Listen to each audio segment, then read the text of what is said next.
Halo? Ya, halo Pak. Ya, rasanya kita udah lama banget nggak ketemu, 2 minggu, 3 minggu, atau sebulan ya. Ya, tapi, senang kita bisa bertemu kembali, ya. Dan saat ini kita-kita semua lagi sibuk untuk UTS, dan untuk mata kuliah ini juga lagi sedang UTS. Kita bertemu dan UTS kita dalam bentuk format, MSA, ya, singkatan dari Mid Semester Assessment, ya. Assessment berarti, akan ada proses untuk, menilai. Dan untuk itu nggak semuanya, memang tidak ada waktu untuk semuanya dilihat, ya. Namun, dari semangat-semangat kalian untuk, berebutan dan mengajukan diri agar bisa memberikan presentasi, insya Allah akan bisa menambah nilai, menambah, ilmu juga, menambah masukan dari teman-teman, bisa sharing tentang pekerjaan-pekerjaan kita kepada teman. Pada saat kita lagi sharing tentunya banyak, latihan, banyak ilmu yang kita dapat, apalagi nanti dari teman-teman ada masukan-masukan, itu tentu juga akan bermanfaat buat kita. Ya. Nah, hari ini yang sudah tercatat untuk memberikan presentasi ada 3, ya. 1 Fitra, 1 Nuke, dan 1 lagi Alfi, ya. Alfi tadi izin bahwa dia lagi ada di jalanan, lagi mudik, dan dia juga lagi nyetir, ya. Jadi untuk Alfi itu untuk izin untuk nggak jadi presentasi gitu ya. Nah, kita akan usahakan cover ini 2 presentasi, dan bila masih ada, silakan diajukan ya. Kalau nggak ada berarti kita bisa tutup pertemuan, lebih awal. Oke nggak guys? Seperti itu. Oke Pak, siap. Pak. Oke ya. Oke. Nah, sekarang kita mulai dari yang cantik dulu. Siapa yang lebih cantik? Dua-duanya cantik, Pak. Lebih cantik ya. Fitra itu benar-benar makeup atau pakai filter? Kasih tahu Fit, Bapak Fit. Beneran makeup Pak. Oh, ini benar Karena emang makeup. lagi ada acara di sini. Fitra lagi ada Oke. acara. Jadi Fitra tetap totalitas tanpa batas. Iya. Ya. Saya apresiasi totalitasnya ya. Ya Pak, betul. Oke, silakan dimulai aja presentasi yang kamu ingin sampaikan seperti apa ya. Nanti setelah selesai ada masukan-masukan, ada masukan dari teman-teman dan ada masukan dari saya juga ya. Terus nanti kalau misalnya ada beberapa cara presentasi yang kita bisa improvisasi, kita akan ngomongin supaya nanti ke depannya kamu kalau presentasi lagi akan bisa lebih baik. Mantap. Ya, Fit, ya, coba silakan sekarang dimulai.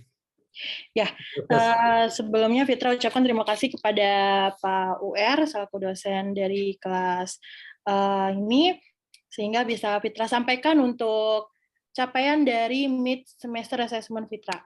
Izin Fitra share screen ya.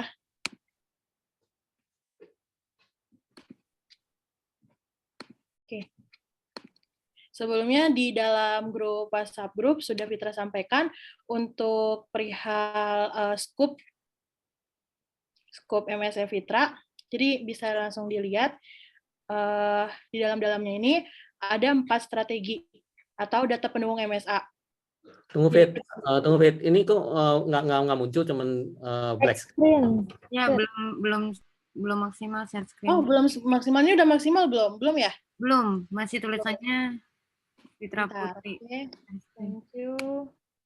Ini udah belum? Belum juga. Belum. Ini ya? Oke, udah. Oh, berarti ini Fitra salah ini.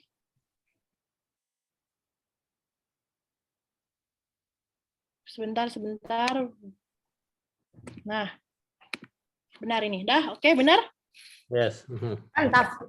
Mantap. Jadi di sini ada data pendukung sebelum Fitra masuk ke slide, ada data pendukung MSA, ada 4, ada dari YouTube, e-book, Scoop, dan juga 3MT. Sebelumnya kemarin Fitra udah melakukan 3MT, jadi ini merupakan 3MT yang kedua ya, video yang kedua. Oke, kita langsung ke slide yang pertama. Bismillahirrahmanirrahim. Deg-degan, Bun.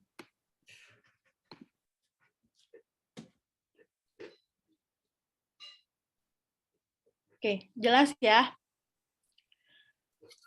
Assalamualaikum warahmatullahi wabarakatuh. Selamat pagi menjelang siang kepada kelas MT 315.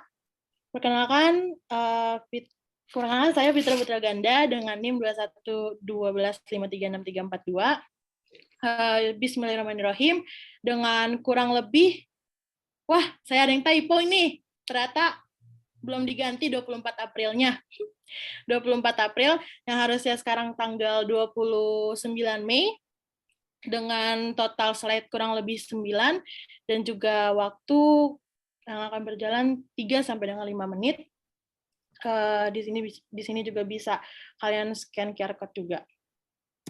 Oke, di dalam mid semester assessment MT 315 ini apa sih yang akan Fitra sampaikan dalam waktu kurang 3 menit tersebut gitu. Jadi di sini ada 2 strategi, yaitu Course Academy Udemy dan juga 3MT. Sekarang bayangkan ya, Udemy. Apa sih Udemy gitu? Kalau misalnya dalam bagi mahasiswa-mahasiswa awam tentang Udemy itu apa dan lain-lain gitu. Oke, mari kita kulik-kulik Udemy itu apa dan juga kenapa Fitra bisa memilih Udemy. Jadi what's on my project in MSA Fitra. Jadi menurut The Annual Change the World, Udemy itu merupakan ranking ke-34 dari seluruh dunia. Jadi dia merupakan course atau media pendidikan pembelajaran secara online terbesar sedunia dengan ranking ke-34 itu menurut The Annual Change the World dari San Francisco. Nah, kenapa itu bisa 24 April? Karena Fitra waktu itu pengen banget yang jadi yang pertama untuk bisa mempresentasikan MSA, namun keburu keselak sama Pak Bro. Keburu keselak sama Pak Bro.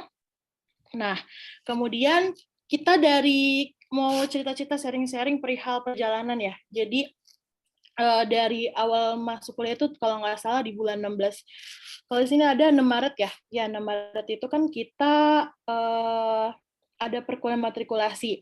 Yang dimana hal tersebut itu juga udah mulai menceritakan apa itu blockchain dan bagaimana blockchain bekerja, jenis-jenis blockchain dan perbedaan blockchain itu tersebut gitu kan. Nah, kemudian lanjut di pertemuan yang pertama. Kemudian di pertemuan pertama ada tentang mengenalkan introduction dan executive summary. Sehingga setelah selesai, ada yang tertarikan dari Fitra, wah ini merupakan materi baik dan bagus untuk bisa diperkenalkan seluruh dunia gitu. Jadi seluruh mahasiswa juga bisa tahu blockchain ini seperti ini dari yang telah disampaikan oleh Pak UR gitu. Jadi ini nggak mau hal yang terlewatkan bagi Fitra, dan akhirnya Fitra coba minta advice, tepat pada tanggal 15 Maret waktu itu, Fitra minta advice untuk bisa membawa project Udemy ini, project video pembelajaran ini ke dalam Udemy. Dan alhamdulillah pada tanggal tersebut, dari Pak UR bisa beri advice yang baik dan juga disambut baik juga sama Pak UR, sehingga Pak UR juga menyarankan ini bisa menjadi proyek MSA dan juga FPSA Fitra, seperti itu. Nah, kalau misalnya ditanya, kenapa harus Udemy dan keuntungan Udemy itu apa gitu kan? Yang pertama, ingat nih yang pertama ya. Yang pertama adalah akan banyak pengalaman buat Fitra gitu dalam mengelola MOOC, Massive Open Online Course. Apalagi hal ini juga sejalan dengan blockchain yang dimana passion dari Fitra juga gitu kan. Dan juga bukan merangkul sih ya, gandeng bersama. Kalau merangkul kan begini kan, gandeng ya kan, kita bisa jalan berdua. Yaitu bersama Pak UR juga gitu kan. Nah selain itu juga ada juga bagi Universitas Raharja nih, suatu kebanggaan juga bagi Universitas Raharja pada profil kampus tercinta juga. Jadi bisa bisa nyombong-nyombongin profil kampus seperti saat nanti akreditasi ataupun saat kedatangan tamu. Jadi pas tamu datang, di Universitas Aja ada Udemy loh. Dan Universitas Aja merupakan universitas pertama yang ada di Kota Tangerang yang memberikan materi video di dalam Udemy dan dengan materi tentang blockchain gitu. Kemudian yang kedua adalah dapat memperkaya atau sumbangsi, dan ini merupakan kontribusi Fitra untuk bisa memperkaya CV PAUR dalam hal MAOC gitu. Dalam juga bisa membanggakan PAUR punya banyak prestasi akademik ya Pak Punten. Kemudian bisa juga dalam mercusuar, bisa kalian lihat di sini ya, dalam materi MAOC yang dari Indonesia, sehingga bisa menjadi mercusuar bagi kita, bagi Universitas Aja juga untuk bisa tampil ke dalam hal sini gitu. Ini di searching waktu itu saat itu karena emang belum publish waktu itu kan untuk materi dari atau video dari PAUR. Jadi untuk kata Tangerang atau kalimat Tangerang itu tidak bisa ditemukan. Sehingga bisa menjadi mercusuar dan juga tentang passion tentang blockchain Fitra juga. Dan insya Allah bisa dinikmati oleh seluruh insan dunia. Amin. Nah, yang keempat yaitu Fitra ini bergabung di Alphabet Incubator. Kemudian dengan segudang proyek dan juga inovasi ya tentunya. Di antaranya atau salah satunya adalah yang berkaitan dengan hibah PJJ atau pendidikan jarak jauh dalam bentuk Capricorn Project. Nah, insya Allah dalam kegiatan ini Fit sampaikan untuk bisa ketentuan MSI di kelas bisa memberikan sumbangsi ataupun kontribusi yang sangat signifikan kepada Capricorn Project di Alphabet Incubator. Salah satunya yaitu dalam Udemy gitu. Dan selain 4 hal ini, insya Allah Udemy ini dapat memberikan banyak manfaat untuk mahasiswa MT315, Universitas Rahaja, juga Kota Tangerang, bahkan sampai ke seluruh Indonesia. Amin. Kemudian selanjutnya, tim yang baik, tim yang berkualitas belum pasti sudah memiliki qualified members gitu. Mari kita perkenalkan. Perkenalkan di dalam ini Fitra bersama Kukoh, Mas Kukoh. Kalau misalnya mau belum tahu siapa Mas Kukoh itu, bisa datang ke gedung LV lantai 4. Nah, Mas Kukoh ini bertugas dalam editing serta formatting video pada course. Jadi video-video yang ada di dalam YouTube itu kita edit, kita perbaiki, kita buat manis-manis, buat animasinya. Kemudian nanti dari Fitra, dari Mas Kukoh selesai, maka estafet ke Fitra. Nanti dari Fitra yang akan kelola dan proses lebih lanjut di dalam Udemy-nya. Tentu saja selain video itu tidak akan ada kalau misalnya tidak ada PAUR. Jadi di sini Fitra juga gandeng bersama PAUR. Alhamdulillah sebagai dosen sekaligus mentor untuk merasakan thermo e-learning-nya. Gitu. Ada satu quotes, everybody in the world, especially those who are interested in the blockchain. Gitu. Oke, di sini adalah timeline step atau perjalanan atau perjalanan bagaimana Udemy itu bisa berjalan dengan baik dan juga dalam dengan lancar. Dan kalau misalnya mau bisikan, ini kurang lebih 1 bulan loh dikerjainnya. Jadi bener-bener gitulah pokoknya. Jadi sini step satunya adalah penyusunan draft untuk course dalam Udemy gitu. Jadi dalam Udemy itu kita mesti ngedraftin dulu apa-apanya. Begitupun yang dari video-video yang telah disampaikan oleh PAUR yang ada di Magic Channel juga. Jadi PAUR lagi ngejelasin, Fitra maksudnya, sambil nyatet-catetin, oh ini outline-nya, oh ininya yang mesti dimasukin, seperti itu. Kemudian, apabila sudah di outline, maka diproses juga dalam proses editing. Setelah proses editing selesai, dan semuanya udah selesai semuanya, maka masuk ke dalam step 2, yaitu draft course-nya udah selesai, dan juga siap untuk direview. Nah, saat ini dalam jenjang waktu kurang lebih 1 bulan tersebut, untuk bisa mencapai MSA, ini udah masuk ke dalam step 3, yaitu course dengan judul Blockchain for Education itu sudah terpublikasi pada Udemy tersebut. Nah, nanti saat FSA, atau final semester assessment itu akan masuk ke dalam step 4, yang dimana nanti kelas Udemy tersebut memiliki tingkat penjualan dan diminati oleh banyak siswa, atau enggak banyak mahasiswa juga, karena kan mesti di-enroll, seperti itu. Oke, lanjut. Oke, kalau misalnya bertanya, kapan ngerjainnya, atau enggak di mana sih lo ngerjainnya? Nah, di sini Fitra ngerjainnya di ruang terindah, ruang manis, ruang banyak kenangan, ruang penuh inovasi, ruang penuh sejuta ide, amin. Pekerjaan Fit kesehariannya tuh nongkrong-nongkrong manis, nongkrong-nongkrong cantik seperti sekarang cantik. Jangan pada diem atuh, aku mah ngomong jangan. Fit. Iya, kita iya. menyimak kecantikan Fitra ini. Oh gitu. Iya. Ya, misalnya nongkrong-nongkrong cantik gitu di ruang futuristik Alphabet Inkubator. Jadi kalau misalnya mau cari Fitra di mana nih? Mau cari Fitra, langsung aja Alphabet Inkubator. Enggak tahu Alphabet Inkubator, tanya Satpam. Alphabet Inkubator di mana? Di gedung M lantai 2, udah pasti, jelas terpampang.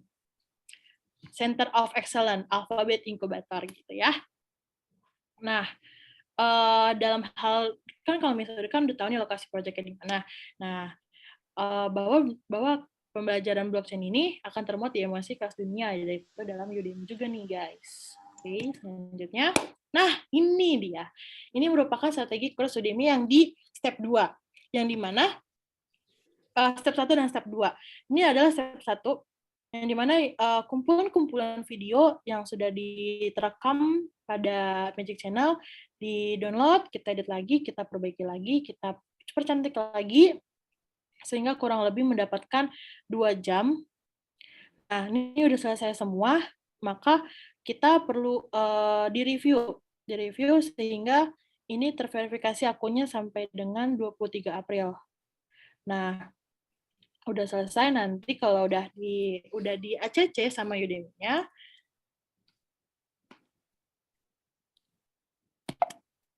nungguin ya. Nah, kalau sudah di ACC, maka sudah terpublikasi dalam Udemy di sini. Jadi nanti bisa di-scan QR code di sebelah sini ya. Jadi punten. Terus juga ini untuk perihal biaya, insya Allah yang pernah Pak UR sampaikan kepada Fitra sama waktu bimbingan MSA tersebut, insya Allah penghasilan dari Udemy ini akan sepenuhnya 100% akan disumbangkan kepada komunitas Alphabet Inkubator. Nah, alhamdulillah dari dana yang atau enggak biaya penghasilan dari Udemy tersebut biasanya dipakai untuk kesejahteraan dan kenyamanan untuk SAI atau Sobat Alphabet Inkubator. Nah, kalau misalnya mau tahu kenapa sih ke komunitas Alphabet Inkubator, emang ada apa sih? Itu di situ ada Fitra loh. Di sini Fitra jadi ketua komunitas Alphabet Inkubator. Nah, insya Allah dengan bantuan dana dari PAUR tersebut dapat digunakan oleh SAI untuk bisa melakukan kegiatan kesehariannya, seperti ada kegiatan-kegiatan penelitiannya, atau enggak ada kegiatan hal lain, seperti kemarin kan ada buka bersama ya di Alphabet Inkubator, seperti itu. Nah, lanjut. Oke, ini adalah bukan see you next week, tapi see you next final. Next final, jadi ada apa sih di What's Next versi 2.0? Nah, di versi 2.0 kita akan bertemu lagi di FSA, Final Semester Assessment. Jadi ditunggu saja perkembangan selanjutnya ya guys. Karena ini belum ada penutup dan ada closing, jadi belum ada quotes. Karena penutup akan hadir di FSA. Dari Fitra, sekian. Belum wassalam. Ada yang mau bertanya atau memberikan sebuah arahan, sanggahan, atau pendapat, atau komentar baik? Waktu dipersilahkan. Terima kasih, Bapak. Ya. Malu. Terima kasih, Fit. Ya, Pak. Fitra, stop share ya. Oke. Jadi menurut UR pribadi ini pekerjaan sih luar biasa banget ya. Adalah sesuatu pengalaman baru juga untuk UR bahwa selama ini sebenarnya UR udah jadi dosen selama lebih dari 25 tahun ya. Dari awalnya sebelum di Raharja UR masih menjadi dosennya di UNIS gitu ya. Dan pada saat lagi di luar negeri juga jadi dosen juga.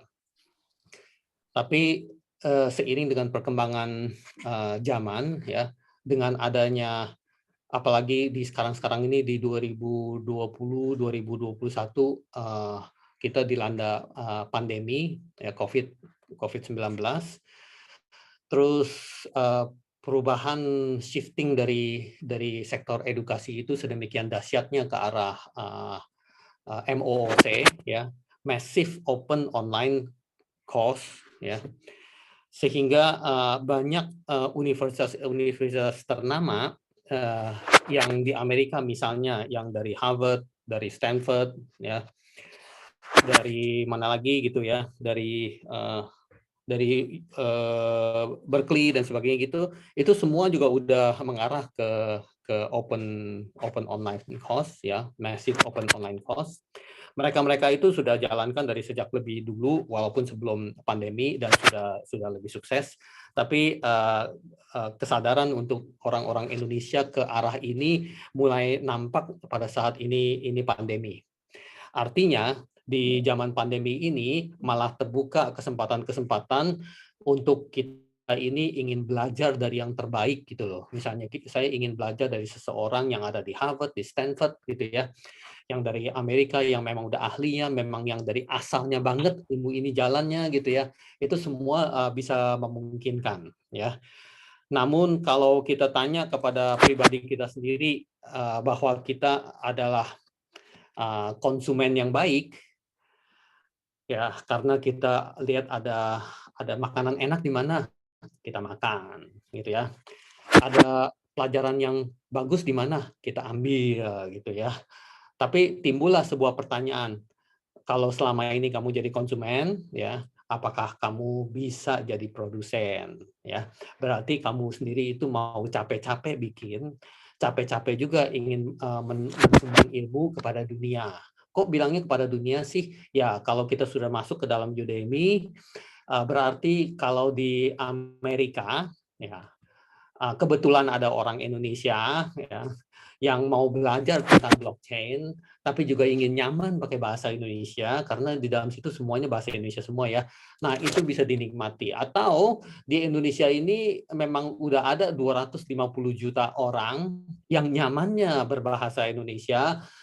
Insya Allah ini online course yang sudah ditaruh di Udemy ini bisa memberikan manfaat kepada mereka. Siapa saja, mungkin di perguruan tinggi lain yang ada di Papua gitu ya, tapi belum begitu kenal tentang blockchain atau masih awam banget tentang blockchain gitu ya. Terus cari-cari Udemy, terus ketik apa ya? Ketik blockchain gitu ya. Itu akan muncul dan akan muncul dari kita punya yang dari Universitas Raharja dan mungkin dinikmati oleh mereka yang ada di Papua atau di mana saja yang ada di Indonesia ini ya.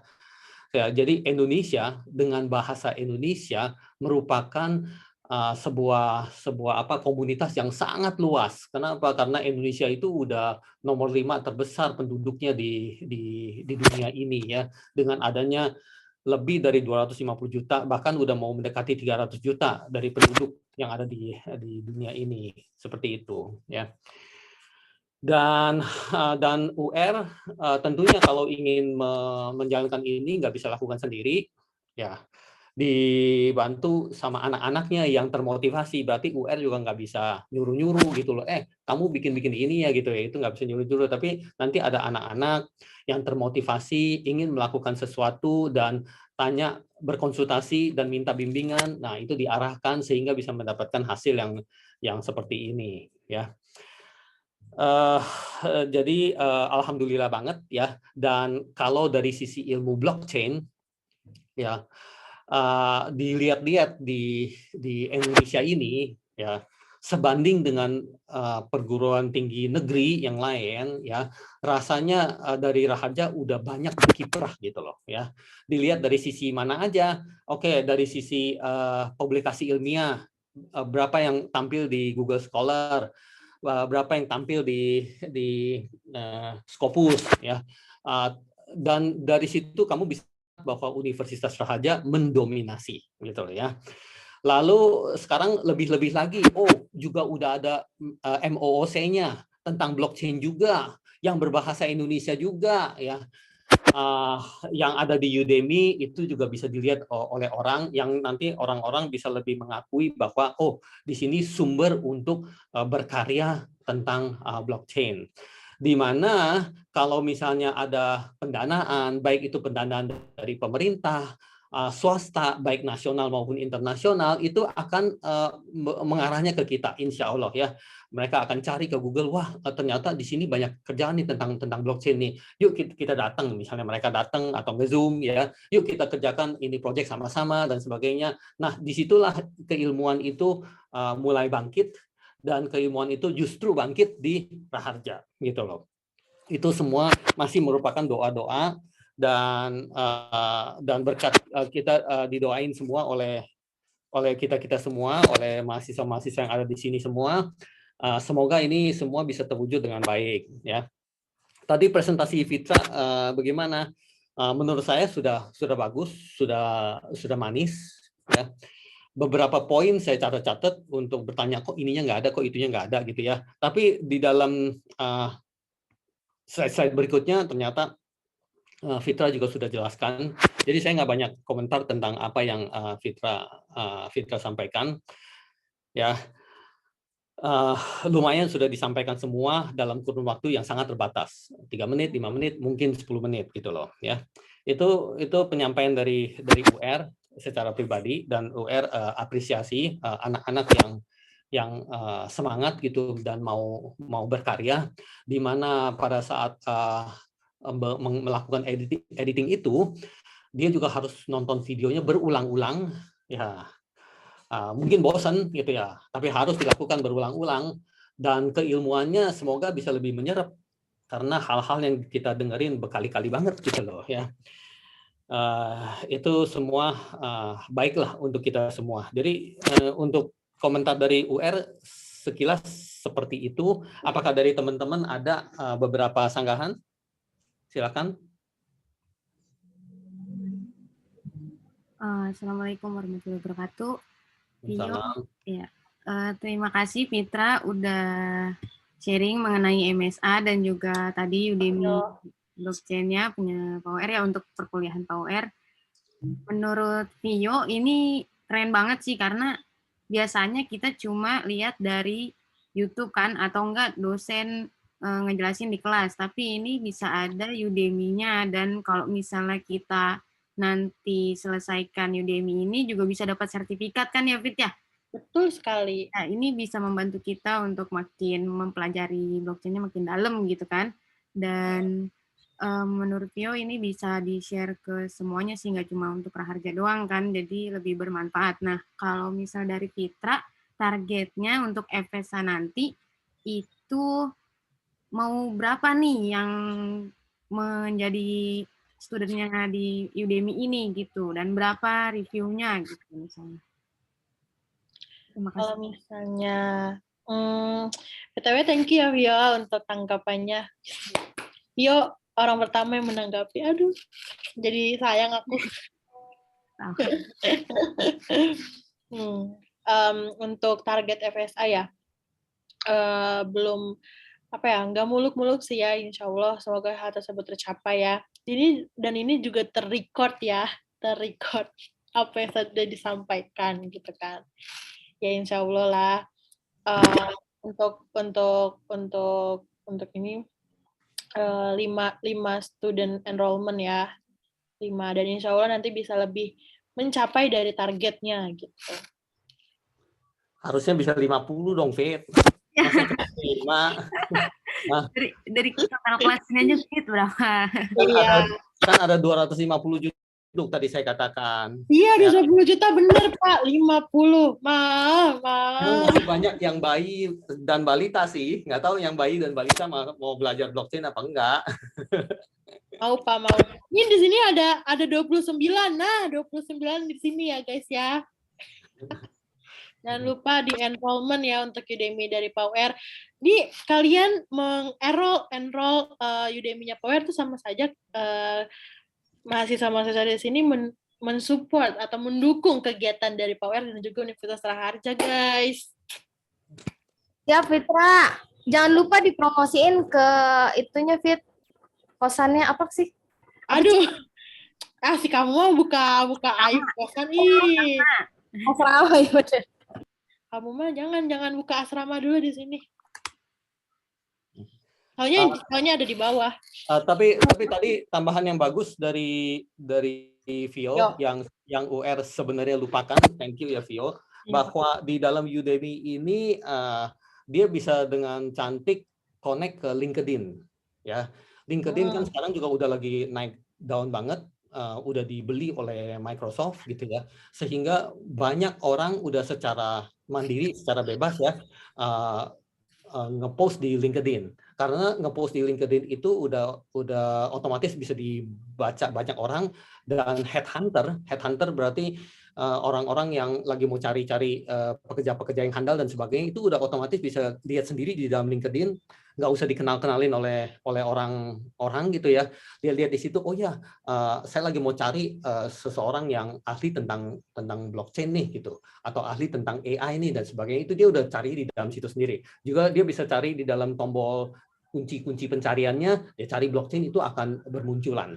Nah, LinkedIn itu connect banget dengan Udemy, berarti pada saat kamu menyelesaikan proses-proses Udemy itu, Udemy akan mengeluarkan sertifikat resmi bahwa kamu telah menyelesaikan ini course ya, ini pelajaran ya, dan sertifikatnya itu akan bisa diakses secara otomatis di LinkedIn gitu loh ya.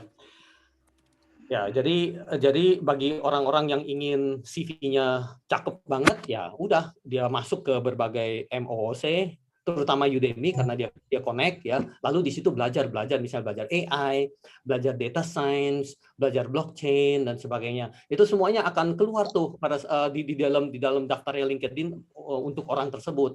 Nah, di mana ada headhunter, berarti ada perusahaan yang cocok dengan ini, akan ajak ngomong. Kamu bisa ini ya, emang kamu pengalamannya apa dan sebagainya gitu ya. Ya tentunya itu akan berguna ya. Dan kalau misalnya ikut itu akan bisa mendapatkan sertifikat resmi dari Udemy yang akan connect ke LinkedIn. Seperti itulah ya. Jadi Fit, minimal kamu FSA bisa melaporkan bahwa ternyata sudah ada 50 orang gitu ya yang menikmati ini gitu loh. Aduh. Amin ya Allah, udah amin dulu, jangan haduh, amin. Iya. Yang lain ada? Pak Bro itu di mute Pak.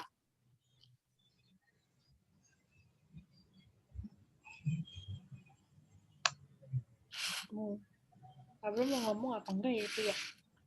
Ya, sorry, udah ya. Apa, Tadi ketika Fitra presentasi, saya langsung meluncur ke Udemy dan ternyata emang udah ada. Jadi ini saya apresiasi banget lah. Udah ada. Mungkin pertanyaannya begini, Mbak Fitra. Kan kalau kita lihat kontennya kan masih pakai bahasa Indonesia nih. Apa kedepannya atau mungkin target pasarnya memang untuk orang Indonesia, atau mungkin kedepannya mau di-expand lagi dengan pakai bahasa Inggris atau untuk memperbesar pasarnya? Apakah ada plan ke situ? Terima kasih Mbak Fitra. Ya, sebelumnya Fitra ucapkan terima kasih juga untuk Pak Bro yang udah beri tanggapan juga ya untuk Pak David. Jadi untuk dari ini materinya dan juga videonya memang menggunakan bahasa Indonesia. Jadi itu relevan dengan apa yang sudah disampaikan oleh POWR. Kemudian dari materi-materinya juga menggunakan dari bahasa Indonesia, namun referensi-referensi yang dipakai adalah referensi dari luar negeri atau yang berbahasa Inggris gitu. Namun hal ini juga didukung oleh Udemy. Jadi harus relevan atau enggak relate antara video yang disampaikan menggunakan bahasa apa dan juga materi-materinya menggunakan bahasa apa. Jadi nggak bisa kalau misalnya videonya menggunakan bahasa Inggris, bahasa Indonesia, tapi materinya menggunakan bahasa Inggris gitu. Terus kemudian videonya Inggris tapi menggunakan bahasa Indonesia. Jadi mesti sama-sama Indonesia gitu. Kenapa mengambil bahasa Indonesia? Karena hal ini disesuaikan dan juga ada relasi juga dengan yang udah disampaikan Pak UR selama di kelas seperti itu. Nanti untuk kedepannya mungkin setelah FSA atau selanjutnya bisa dalam bentuk bahasa Inggris gitu. Berarti itu harus dari dosennya tersendiri yang akan menyampaikan menggunakan bahasa Inggris. Jadi nggak bisa kalau misalnya menyampaikan bahasa Indonesia, tapi mau sekelas internasional tuh masih belum bisa di Udemy, Pak. Jadi mesti disesuaikan dari bahasanya, bahasa dari videonya. Seperti itu. Nah, terus targetnya mungkin bisa sampai ke, kan kalau untuk bahasa Indonesia itu kan sampai ke seluruh Asia ya. Asia juga, enggak soal Asia, paling Asia Tenggara gitu kan, karena kan hampir-hampir mirip, atau enggak kayak negara Thailand, Malaysia juga masih ngerti, masih paham lah untuk penggunaan dari bahasa Indonesia tersebut. So, mungkin bisa mencapai atau melampaui ke negara asing yang Melayu seperti Malaysia atau enggak Thailand, seperti itu sih Pak, kurang lebih. Terima kasih. Tanggapan dari UR ya. Kita itu selalu tumbuh atau lahir dari berbagai keunggulan dan kelemahan, ya, di mana orang-orang yang sukses itu biasanya bisa mengambil kelemahan menjadi keunggulan gitu. Kelemahannya justru bisa menjadi keunggulan gitu loh, ya. Jadi pada saat kita itu di blockchain dan kita itu dengan bahasa Inggris dan UR bahasa Inggrisnya juga pas-pasan, sedangkan di dalam Udemy blockchain yang bahasa Inggris udah banyak, lalu kita masuk lagi blockchain lagi dalam bahasa Inggris, itu udah super kelelep pasti, kelelep dan pada akhirnya nggak ada artinya dibandingkan dengan mereka. Ingat tuh di dunia ini yang jago-jago itu banyak banget gitu loh, ya. Tapi yang jago-jago itu, yang super jago-jago itu ternyata nggak bisa bahasa Indonesia, ngerti nggak? Jadi malah jadi kelemahan dia nggak bisa bahasa Indonesia. Lalu yang tadi sudah dikatakan bahwa penduduk Indonesia itu berapa banyak gitu loh, ya. Dan di dalam sebuah Udemy, kalau misalnya bisa ada 500 mahasiswa aja, itu udah ngetop. Ya, Udemy kan untuk seluruh dunia, tapi ada satu mata kuliah nih. Terus kita lihat di situ mahasiswanya ada berapa. Memang ada yang ngetop banget sampai 10.000, sampai 20.000 itu ada. Ya, tapi kalau udah 500 itu kamu udah ngetop banget. Ya, sedangkan di Indonesia aja berapa ratus juta orang coba kita lihat. Ya, nah, jadi kita fokus di dalam tujuan kita, yaitu untuk memberikan edukasi kepada orang-orang Indonesia yang memang seleranya nasi Padang gitu loh, bukan seleranya McD. Mereka memang lebih suka nasi Padang. Ya, pada saat disuguhkan McD, dia orang bisa seringak-singgup nyariin nasi Padang gitu loh. Ya, nah kalau kita kebetulan yang jualan nasi Padang. Itu aja. Tapi kalau kita lagi jualan nasi Padang, kita berpikir kita mau mendunia nih, kita juga pengen bikin burger nih. Pada suatu hari mungkinkah kita itu jadi mendunia dan jualan burger? Kadang-kadang kita nggak mau pikirin itu. Kalau UR secara pribadi malah sengaja nggak mau pikirin tentang itu. Hanya lebih pikirin bagaimana membuat nasi Padang yang lebih enak gitu loh. Ya. Jadi kalau kedepannya apakah ini pengen di Inggrisin apa enggak, berangkat dari berbagai kelemahan dan insya Allah bisa menjadi keunggulan, ya itu kita nggak mau mikirin, ya. Justru kita mau fokus di blockchain yang bahasa Indonesia yang bagus-bagus gitu loh, ya, sehingga orang-orang bule yang jago-jago di situ pengen masuk ke dalam sini juga minder. Kenapa? Bahasanya nggak jalan, ya. Seperti begitu. Kalau orang Indonesia nonton YouTube, dia juga buru-buru cari subtitle, subtitlenya, dan kalau bisa juga Indonesia punya juga. Dan kalau kita lihat orang-orang Indonesia nonton YouTube itu juga lebih banyak ingin mengkonsumsi yang bahasa Indonesia punya. Mungkin kalau lawak yang bahasa Indonesia, mungkin kalau drama yang bahasa Indonesia, mungkin kalau pelajaran, apalagi pelajaran ya, karena pelajaran itu diomonginnya itu benar-benar puyeng di otak gitu loh ya. Buru-buru cari yang bahasa Indonesia. Itu terjadi banget pada saat lagi kita di Alphabet Inkubator dengan para mahasiswa, dengan para dosen juga. Terus lagi mempelajari sebuah ilmu, tapi dia itu bahasa Inggris, udah dah pada kewalahan, pada teriak-teriak semuanya, buru-buru cari versi-versi Indonesianya dan sebagainya. Ya, kira-kira begitu, dan insya Allah bahasa Indonesia itu bisa menjadi kebanggaan, dan bahasa Indonesia itu bukan kelemahan karena kita memberikan suguhan kepada orang-orang yang seleranya bahasa Indonesia. Kira-kira gitulah ya. Jadi kalau misalnya UR ada kesempatan untuk memberikan sajian-sajian keilmuan yang berbeda, mungkin di sisi blockchain juga atau mungkin di sisi decentralized. Karena UR sekarang banyak menggeluti tentang decentralized itu ya. Dan saya gelutinya dengan si Sinuka ya. Sehingga dia punya penelitian banyak ke arah decentralized. Karena decentralized juga sangat apa ya, sangat dekat gitu loh, sangat PDKT banget dengan blockchain juga ya. Lalu nanti akan menggeluti tentang renewable energy terbarukan.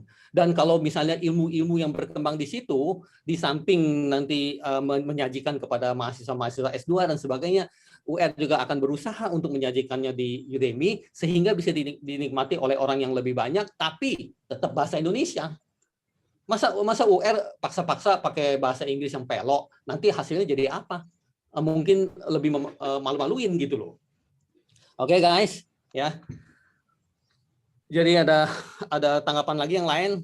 Kalau enggak, kita saya pengen kasih tanggapan. Bertanya. Izin Pak. Oke. Izin bertanya Pak.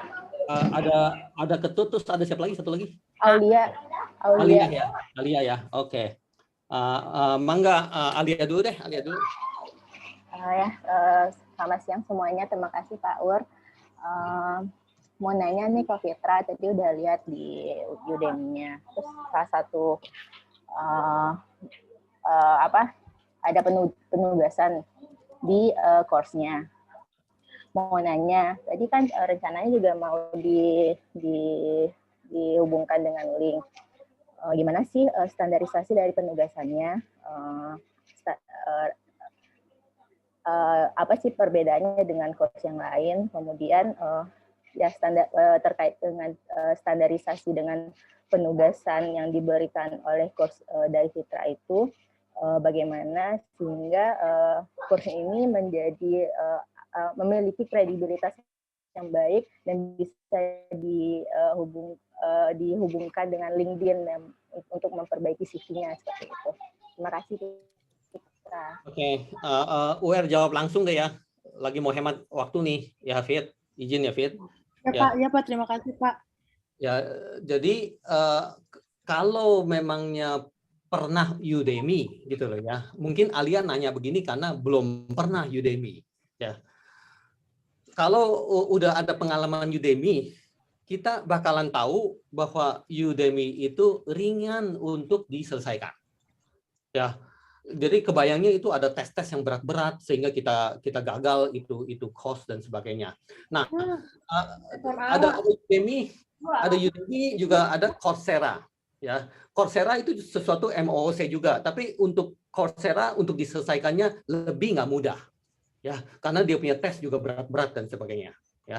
Intinya dia melakukan pendekatan kepada orang-orang dengan lebih berbeda ya. Mungkin kalau Coursera membuat orang lebih menjauhi karena susah, mungkin makan waktu lebih lama dan sebagainya, padahal dia cuma pengen tahu ilmunya dan sebagainya gitu ya. Nah, Udemy UR sendiri secara pribadi pengalaman untuk melewati beberapa itu kurang lebih kalau kita katakan ya adalah 5 atau 6 lah gitu ya.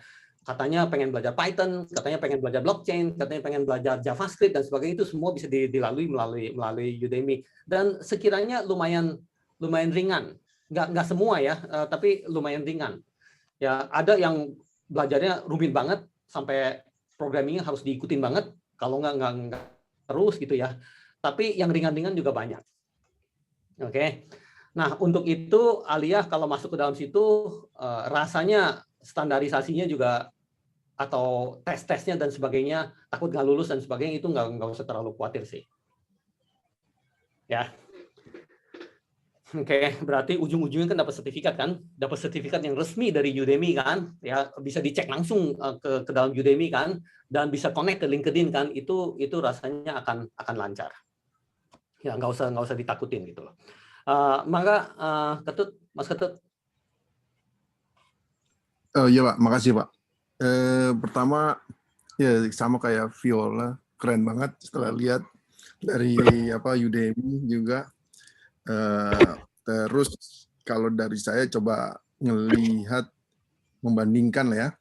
Kalau teman-teman bisa lihat juga ada blockchain dari Universitas BINUS itu harganya lebih mahal gitu. Itu untuk yang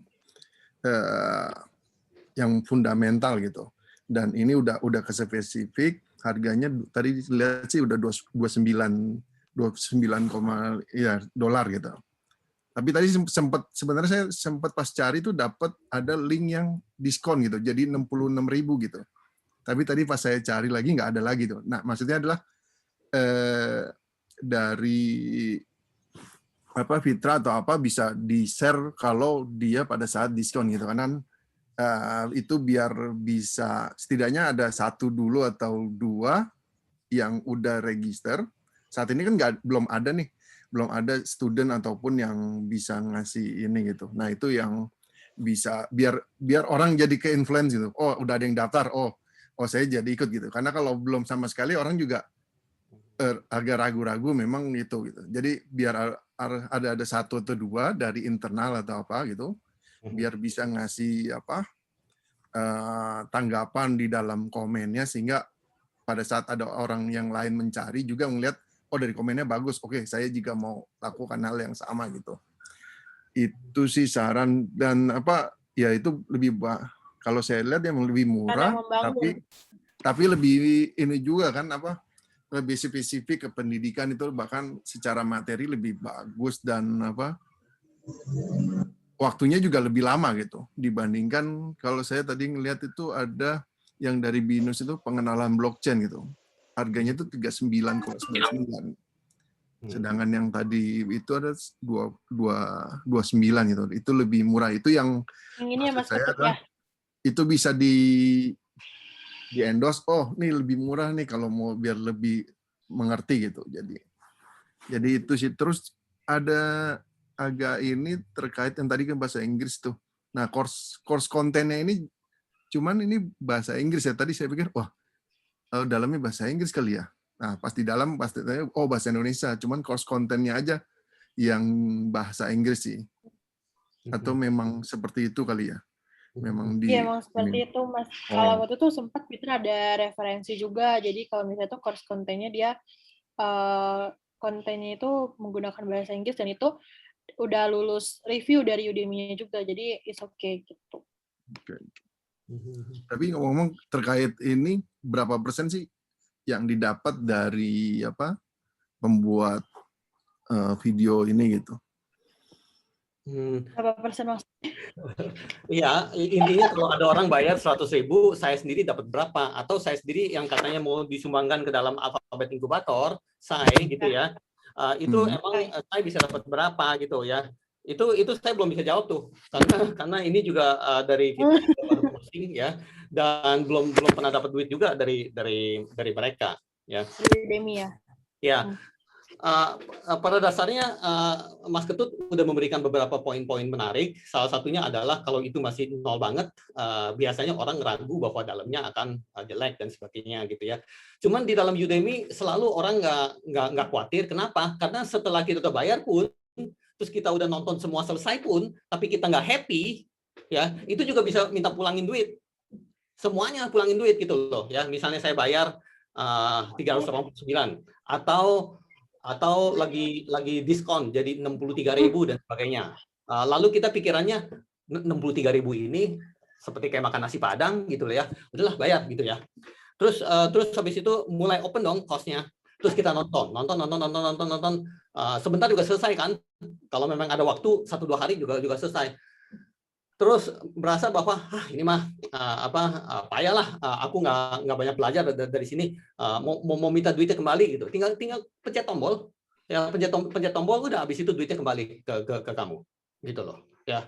Jadi nggak usah khawatir banget ya. Oke. Jadi duit bisa kembali dalam 30 hari seperti itu gitu ya. Namun kalau dari kelas ini MTI 12 dan MTI 14 manfaatnya apa nih kalau saya pikir ya. Nah, mumpung kita udah langsung dengan dosennya, mumpung kita juga emang udah pelajari satu-satu ya, dan untuk itu kita tetap masih ada suatu pertanyaan, yaitu bisakah aku mendapatkan sertifikat kelulusan dari kelas ini yang internasional gitu loh, yang dari Udemy langsung, berarti yang nggak ada rahasia-rahasianya ya, katanya bikin sertifikat terus dari Universitas Rahaja, terus ditandatangani oleh UR, terus ditandatangani oleh Pak Abbas gitu. Udah bukan kayak gitu, tapi sesuatu yang internasional gitu loh ya. Aku menyelesaikan sesuatu yang blockchain yang internasional, dan aku nggak main-main menyelesaikannya. Aku ikutin pertemuan-pertemuannya satu persatu gitu loh. Bahkan dengan gurunya langsung gitu melalui Zoom dan sebagainya, itu ya sebenarnya bisa kalau memang itu menjadi motivasi kalian gitu. Kalau enggak juga enggak dipaksakan. Paham ya? Ya. Paham ya? Oke. Paham, Pak. Ya, jadi seperti itu ya, mudah-mudahan laku ya, alhamdulillah. Tapi nanti kan saya juga bilang ya, nanti duitnya buat Alfabet Inkubator ya. Nanti mau beli makanan untuk buka puasa bersama, atau untuk beli peralatan dan sebagainya, jadi bisa ada pendanaan dari 29 ini masa nggak ada yang beli, Pak? Masih ada lah, Pak. Iyalah. Kan nggak ada yang beli. Doain lah, semoga beli dah ya. Oke guys, udah banyak kita lalui ya. Di sini ada yang Japri lagi, Vio juga katanya mau presentasi ya. Bapak Alfi juga mau. Ya, Alfi lagi di jalan, ntar gimana? Enggak, udah sampai. Alfi juga udah sampai. Oh my god. Iya. Ya udah deh, tapi Nuka yang udah nunggu lama, silakan. Iya, nggak apa-apa. Secukupnya aja, secukupnya. Ya, kalau sempat Alfi present, kalau enggak nggak apa-apa. Nanti Q&A-nya disingkat ya, supaya yang lain-lain bisa nyemplung ya. Ya, karena udah banyak yang ngajuin gitu loh ya. Oke, mangga Nuk. Oke, Pak Ur, thank you atas waktunya. Nuka izin share screen ya. Oke, Assalamualaikum warahmatullahi wabarakatuh. Berikut merupakan skop dari MSA Nuke, di mana ini merupakan tugas-tugas yang dari pertemuan 1 hingga 7. Sebelumnya Nuke sudah membuat presentasi secara mandiri sih, waktu itu tanggal 24 April, versi 1.0-nya, dan saat ini alhamdulillah dikasih kesempatan untuk mempresentasikan MSI yang versi 2.0-nya. Oke, jadi di sini Nuka akan presentasikan MSA yang versi 2.0, kurang lebih 7 menit, terdiri dari 7 slide pada hari ini 29 Mei 2021. Oke, jadi assignment di mata kuliah MT 346 ini ada 3 assignment, dan alhamdulillah selama kita perjalanan kelas 2 bulan 16 hari, Nuka sudah menyelesaikan 3 assignment tersebut, di mana sudah terangkum semua di dalam skopnya masing-masing dan di masing-masing assignment-nya. Oke, kemudian selama perkuliahan Power ini, apa aja sih kontribusi atau apa yang dihasilkan sebagai luaran kelas ini?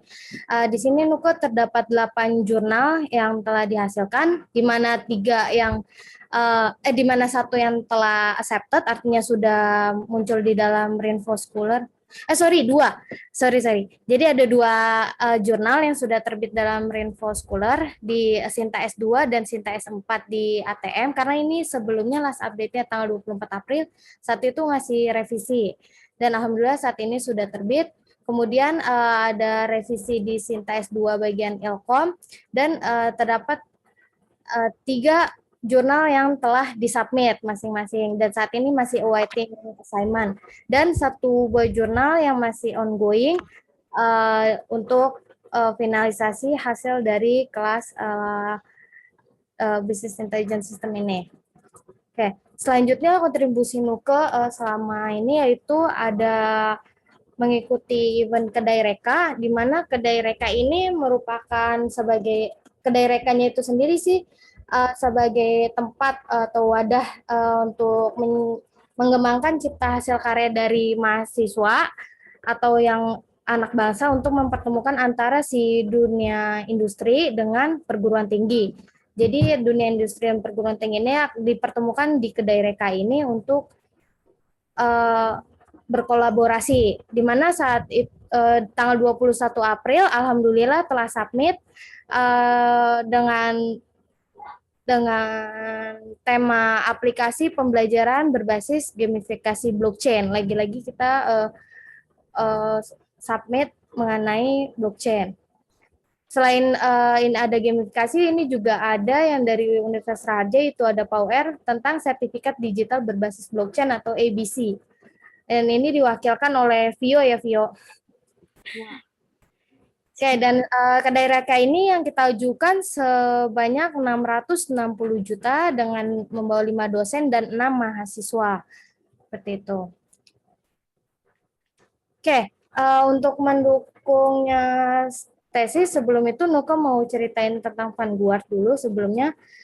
Nuke mau rekomendasiin untuk teman-teman semua bisa nonton Vanguard karena filmnya keren banget dan ini direkomendasiin juga oleh PAUR. Dan dari Vanguard ini alhamdulillah memotivasi Nuke untuk terus belajar mengenai blockchain dan lebih dalam lagi mengenai blockchain karena ini berkaitan dengan tesis yang akan Nuke jalankan. Dan di sini terdapat 20 list yang akan dicapai saat itu dimulai dari tanggal 17 Mei dan hingga dunia 19 Juli dan saat ini alhamdulillah sudah mencapai 50%. Dan apa aja yang nanti akan dihasilkan yaitu terdapat jurnal Q1 dan jurnal Q2. Dan saat ini proses penulisan yang telah Nuke jalankan yaitu sudah mencapai 9%. Selain itu ada 2 kegiatan yang tiap harinya dijalankan yaitu mengenai ini spend time tiap harinya untuk kita lakukan misalnya kayak belajar Udemy atau misalnya nonton YouTube selama 30 menit. Seperti itu. Dan di sini alhamdulillah sudah sebanyak 12 hashtag, artinya kita sudah meluangkan waktunya sebanyak 300 menit untuk spend time dan adanya regular meeting yang tiap hari Kamis setelah lunch itu selama 1 jam dan alhamdulillah alhamdulillah sudah sampai hashtag 6 artinya sudah melakukan 6 jam regular meeting untuk membahas apa yang sudah kita pelajari atau kita temukan untuk dibahas bersama. Nah, yang terakhir Nuke mau ceritakan sedikit mengenai my tesis saya di mana bismillahirrahmanirrahim juga Nuke sudah menjalankan tesis ini bersama kedua pembimbing Nuke yaitu ada Prof. UR dengan Prof.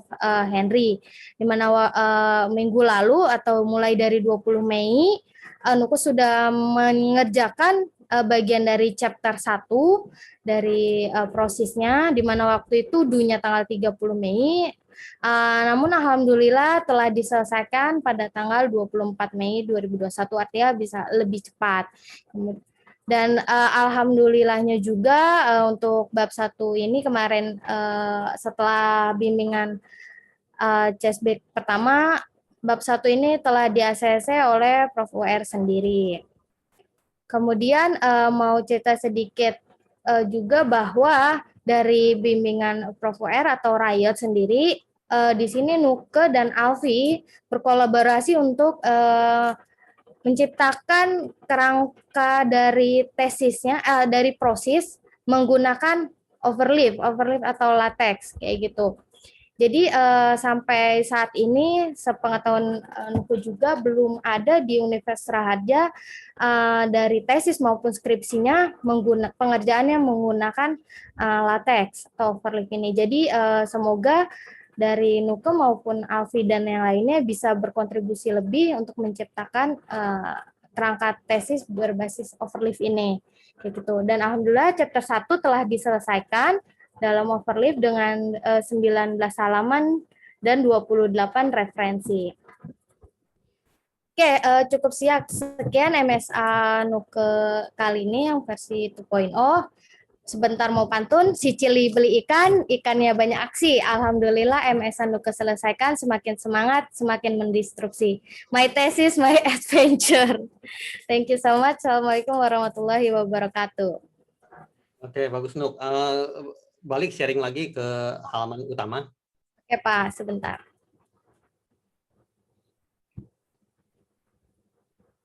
Ini Pak. Ini halaman utama kamu kan? Ya, Pak. MSA versi 2.0 kan, ya. Di dalam penyampaian kamu harus lebih jelas meyakini bahwa ini adalah MSA atau UTS, ya, yang akan disampaikan dalam presentasi ini, ya. Terus MSA atau UTS yang kamu lagi mau presentasikan ini adalah, nah kamu mesti kasih tahu dulu adalah, ya sebenarnya adalah proses-proses proposal tesis yang akan Nuke hadapin, gitu loh, ya. Itu kamu mesti connecting dulu. Kalau enggak, langsung penonton atau teman-teman atau dosennya mungkin agak kebingungan. Tadi bilang mau MSA, sekarang pada saat diikutin slide pertama, slide kedua, slide ketiga, sampai slide terakhir, akhirnya adalah proposal tesis. Jadi connecting nggak nih, gitu, nyambung apa enggak nih? Nah itu kamu mesti dengan sekuat tenaga nyambungin dulu di awal-awal. Karena MSA ini bisa apa aja yang tampil. Tadi si Fitra tampilin tentang Udemy. Nanti mungkin ada siapa yang tampilin tentang apa gitu, yang lain gitu ya. Nah, sekarang penampilan Nuke nih. Penampilan Nuke sengaja pengen proposal tesis nih. Nuke pengen ngajuin bahwa proposal tesis ini merupakan MSA, presentasi MSA yang Nuke ingin sampaikan. Terus kenapa? Ya tentunya itu bermanfaat banget karena bagi teman-teman yang MTI 412 pun lagi sedang menghadapi proposal tesis, bakalan bisa ada banyak masukan dari Nuke melalui SMA ini, melalui MSA ini.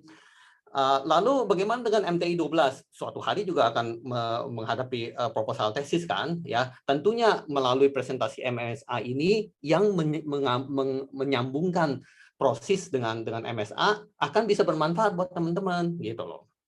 Ya. Itunya kamu harus lebih berusaha dikit ya karena orang benar-benar nyasar. Tadi bilang MSA, sekarang proposal tesis. Emang udah nyambung gitu loh. Ya, jadi kamu mesti bisa nyambungin banget. Nah, terus sebelum kamu ngomongin proposal tesis, kamu juga ngomongin tentang ini dulu.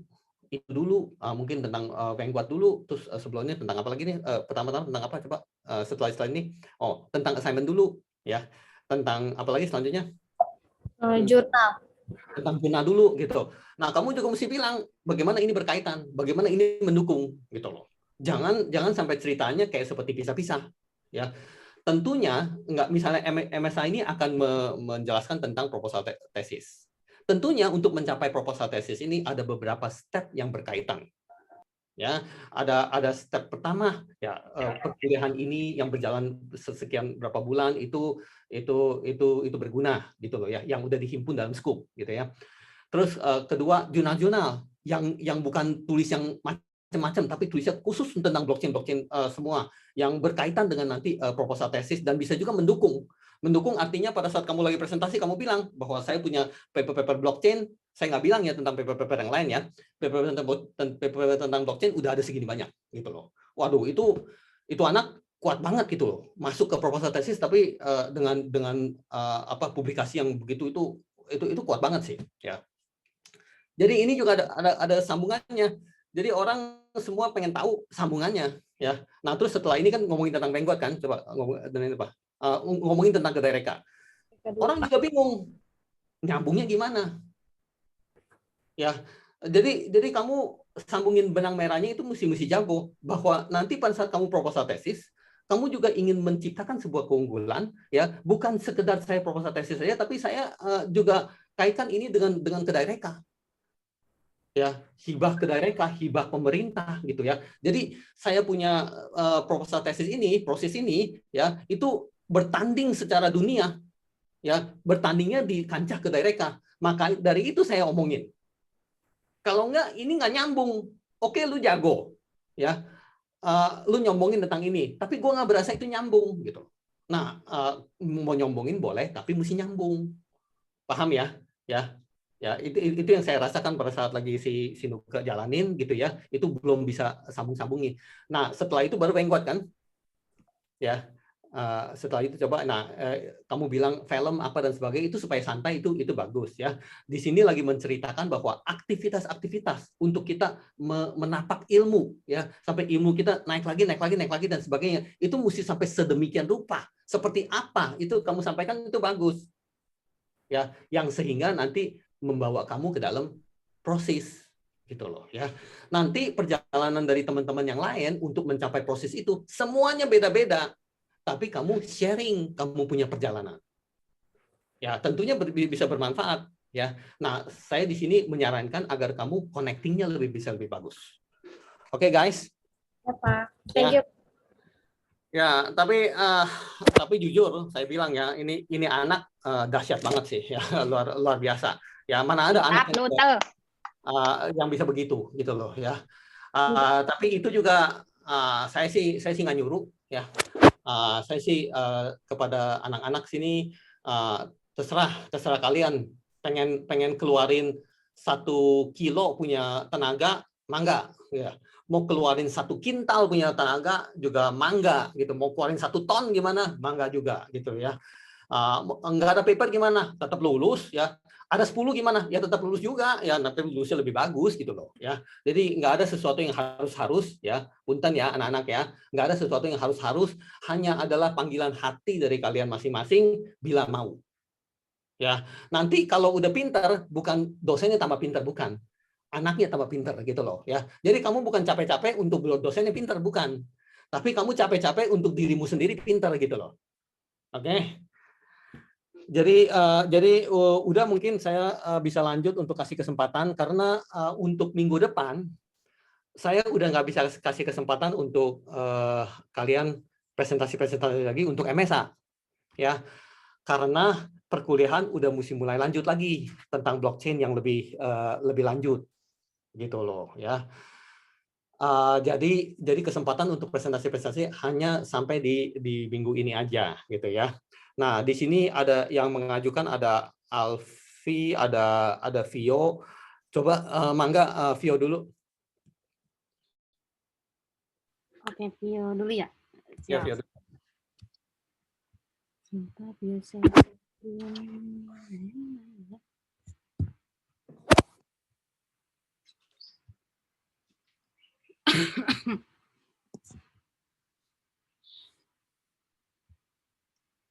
Internetnya enggak lama.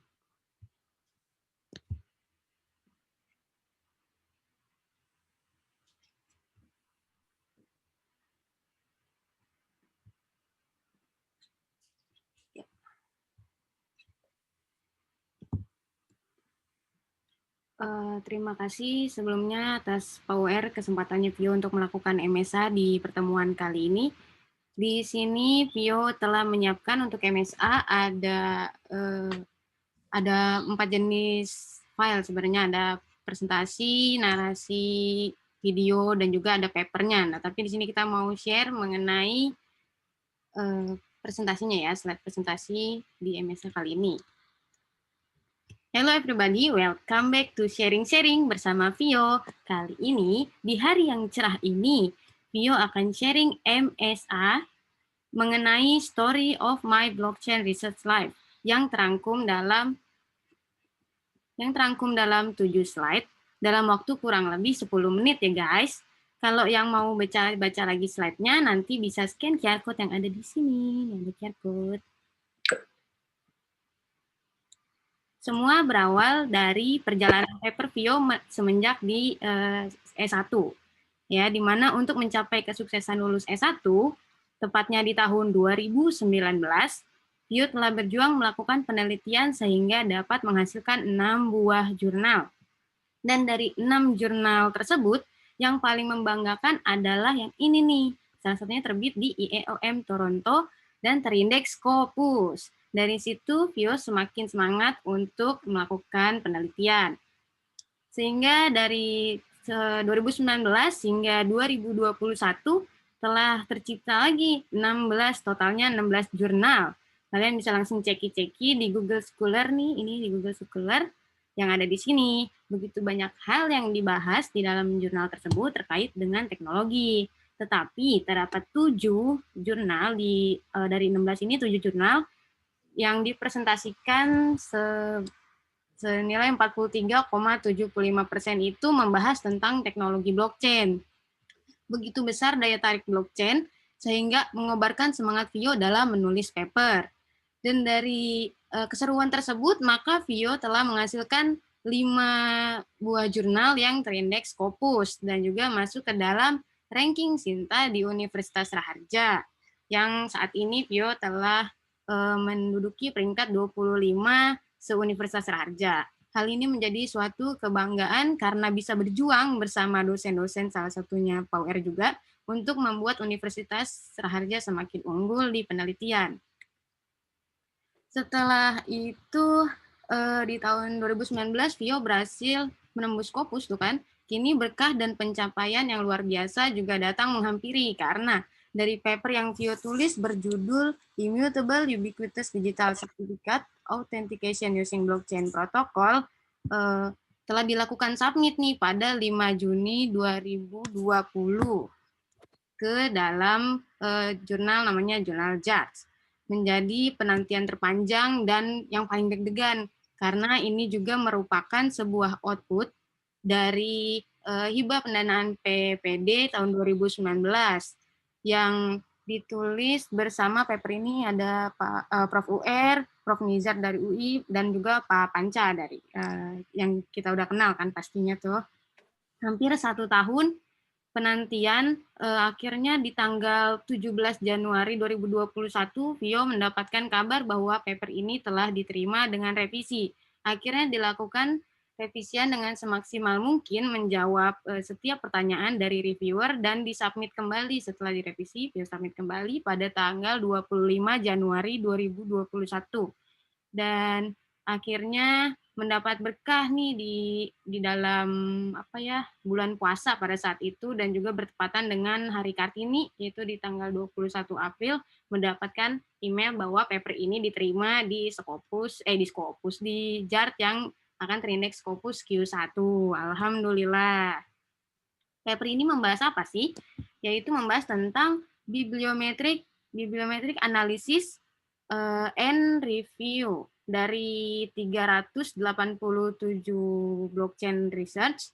Didapatkan 6 populer keyword nih dari 387 paper itu yang Vio telah ada 66,7%-nya terkait dengan smart contract. Lalu juga ada 8,8% terkait distributed ledger dan 4,8% terkait dengan security. Hal ini sejalan dengan penelitian di paper tersebut yang membahas mengenai autentikasi sertifikat, di mana jika kita memiliki sebuah sertifikat atau dokumen yang ingin dikirimkan ke seseorang, instansi, atau sebuah perusahaan nih untuk melamar pekerjaan misalnya, maka membutuhkan yang namanya public key dan juga private key. Kemudian sertifikat tersebut akan dimasukkan ke blockchain protokol yang setiap transaksinya akan dicatat dan ada timestamp-nya juga. Dalam mengirimkan sertifikat tersebut dibutuhkan yang namanya asymmetric transmission blockchain yang meliputi ada 3 layer, 1, 2, 3. Layer pertama, sertifikat perlu dikunci menggunakan private key si pengirim, lalu penerima membuka dengan public key pengirim yang diambil melalui internet. Hal ini masih dinilai belum maksimal nih yang layer 1. Karena seseorang yang misalnya kita mau ngirim sertifikat nih, ada orang yang nguping atau kepo-kepo apa yang kita kirim, dia bisa membuka dengan menggunakan public key dari pengirim yang bisa kita sebarkan di internet gitu. Lalu maka dibutuhkan juga layer kedua yang menjamin adanya secure dan ubiquitous, di mana setiap sertifikat dikunci menggunakan public key si penerima, kemudian penerima akan membukanya dengan private key-nya. Hal ini juga udah bagus sih sebenarnya, cuman masih bisa dimanipulasi, sehingga bisa saja seseorang yang mau mengirimkan file, lalu ada lagi orang lain yang mau ngirimin file palsu gitu, seseorang untuk ngirimin ke si penerimanya ini, tanpa diketahui oleh pengirim aslinya. Maka dibutuhkan juga layer yang ketiga yang menjamin adanya autentikasi, secure, dan ubiquitous. Kalau di layer ini dilakukan sebuah penyempurnaan, di mana menjamin adanya autentikasi tadi itu, setiap sertifikat yang ingin dikirim perlu dikunci sebanyak 2 tahapan, ya, 2 tahapan penguncian, yaitu menggunakan public key si penerima, lalu kemudian dikunci lagi menggunakan private key si pengirim. Jadi habis dikunci menggunakan public key, dikunci pakai private key. Jadi ketika ingin dibuka hanya menggunakan 2 kunci pasangannya, yaitu dibuka menggunakan public key si pengirim dan yang didapatkan dari internet, lalu dibuka menggunakan private key si penerima. Sehingga sistem ini dipastikan hanya penerima aslinya yang bisa membuka tanpa ada hack atau perubahan dari orang lain gitu. Seperti itu. Jadi isinya paper tersebut cukup simpel tapi nggak simpel juga gitu ya, karena ini cikal bakalnya dari teknologi blockchain. Awalnya Vio belajar blockchain gitu. Nah, dari situ di sini ada kumpulan referensi yang Vio gunakan dalam pembuatan jurnal tersebut. Dan kalau misalnya mau kepo-kepo lagi, tunggu aja tanggal publish jurnalnya, nanti Vio sebarkan di grup MIT ya. Cukup sekian. Cili makan ketan, belinya di samping tukang bakso ikan. Terima kasih Vio ucapkan kepada teman-teman yang telah mendengarkan. Assalamualaikum warahmatullahi wabarakatuh. Waalaikumsalam, ngakak pantuni. Si Cili tenar loh ini. Iya, Kasihan tukang bakso ikan ngiler. Ya, alhamdulillah, Vio ya. Jadi butuh anak-anak ketahui ya, UR penulisan udah banyak, tapi penulisan yang dengan peringkat Scopus Q1 itu sebenarnya belum ada. Ya, berkat kerja keras antara kita semua bersama Prof. Nizar dari UI dan Pak Panca sebagai dosen S2 kita juga, kamu boleh bertanya dengan dia ya. UR sendiri dan bersama Vio ya, tentunya Vio udah seksi paling sibuknya, ibaratnya mungkin ilmunya bukan yang paling tinggi ya, tapi yang paling sibuk pastinya adalah dia sendiri ya, dari sisi penulisannya sampai sisi submitnya, sampai sisi reviewnya dan sebagainya. Tapi ini paper mendapat berkah diterima di dalam Scopus Q1 gitu loh ya. Jadi kalau dilihat dari Raharja sendiri, selain Pak Susanto Raharja yang memang udah berkecimpung di luar terus ya, itu kita sebenarnya belum pernah dapat paper Q1 yang diterima di dalam Q1 kecuali yang ini nih ya. Ini adalah yang paling pertama nih. Insya Allah kedepannya bakalan lebih banyak lagi paper-paper yang diterima di peringkat-peringkat reputasi yang tinggi, yang seperti yang Q1 seperti itu gitu ya. Kalau orang tanya, oke, lu blockchain tapi lu jagonya di mana, buktinya di mana? Ya kita ingin nyombongin ke arah sini. Mungkin bukan cuma itu aja, tapi kita bilang kita juga ngajar, kita juga bilang kita dapat hibahnya, kita bilang kita dapat papernya, kita bilang kita ada MOOC-nya, hal-hal kayak gitu yang memperkuat CV dari seorang ahli yang dikatakanlah tentang blockchain ya misalnya gitu. Oke. Dan capaian-capaian dari Vio itu ya kalau saya katakan sih luar biasa banget ya, dari sisi keilmuan blockchain gitu ya. Padahal dia itu baru bergabung, semester 1 juga belum selesai gitu ya, tapi udah ada capaian-capaian yang seperti itu. Semoga bisa menjadi motivasi juga, bukan menjadi sesuatu yang minder buat teman-teman, sesuatu yang jadi motivasi sehingga si Vio-nya bisa diajak ngomong sering gitu ya, bisa tulis paper bersama, bisa apa dan sebagainya. kalau kita lagi pengen mencapai keilmuan dari sesuatu, itu kita nggak usah jauh-jauh cari ke orang lain yang orang lain belum tentu care terhadap dirimu gitu ya. Tapi teman-teman kamu di sebangku kuliah itu adalah merupakan aset yang besar untuk kalian itu bisa tambah maju. Begitu sih menurut saya ya. Jadi kalau di MTI 14 ini ada si Vio, semoga bisa menjadi aset untuk teman-teman yang lain bisa berkarya lebih banyak. Begitu ya guys. Amin. Pak, siap. Ayo guys, yang mau bikin jurnal boleh. Konsul sama Vio. Oke guys. Ada Beneran Vio, boleh konsul sama tahu. Ngakak. Boleh Mas Ketut, samperin aja di AI. Ya, silakan datang ke AI Center of Excellence. Ya. Mas Ketut kan di MTI 12 itu udah banyak tuh, udah ada Alfi, ada Nuke, ada Mereka Adam. sibuk Pak, 2 orang itu Pak. Sibuk ya? Yang bertiga ya, sibuk semua Pak. Nggak boleh tuh sebenarnya kalau ada temen yang minta bantuan tuh nggak boleh Mas Ketut tuh jangan suka fitness. nggak boleh bilang kata sibuk ya.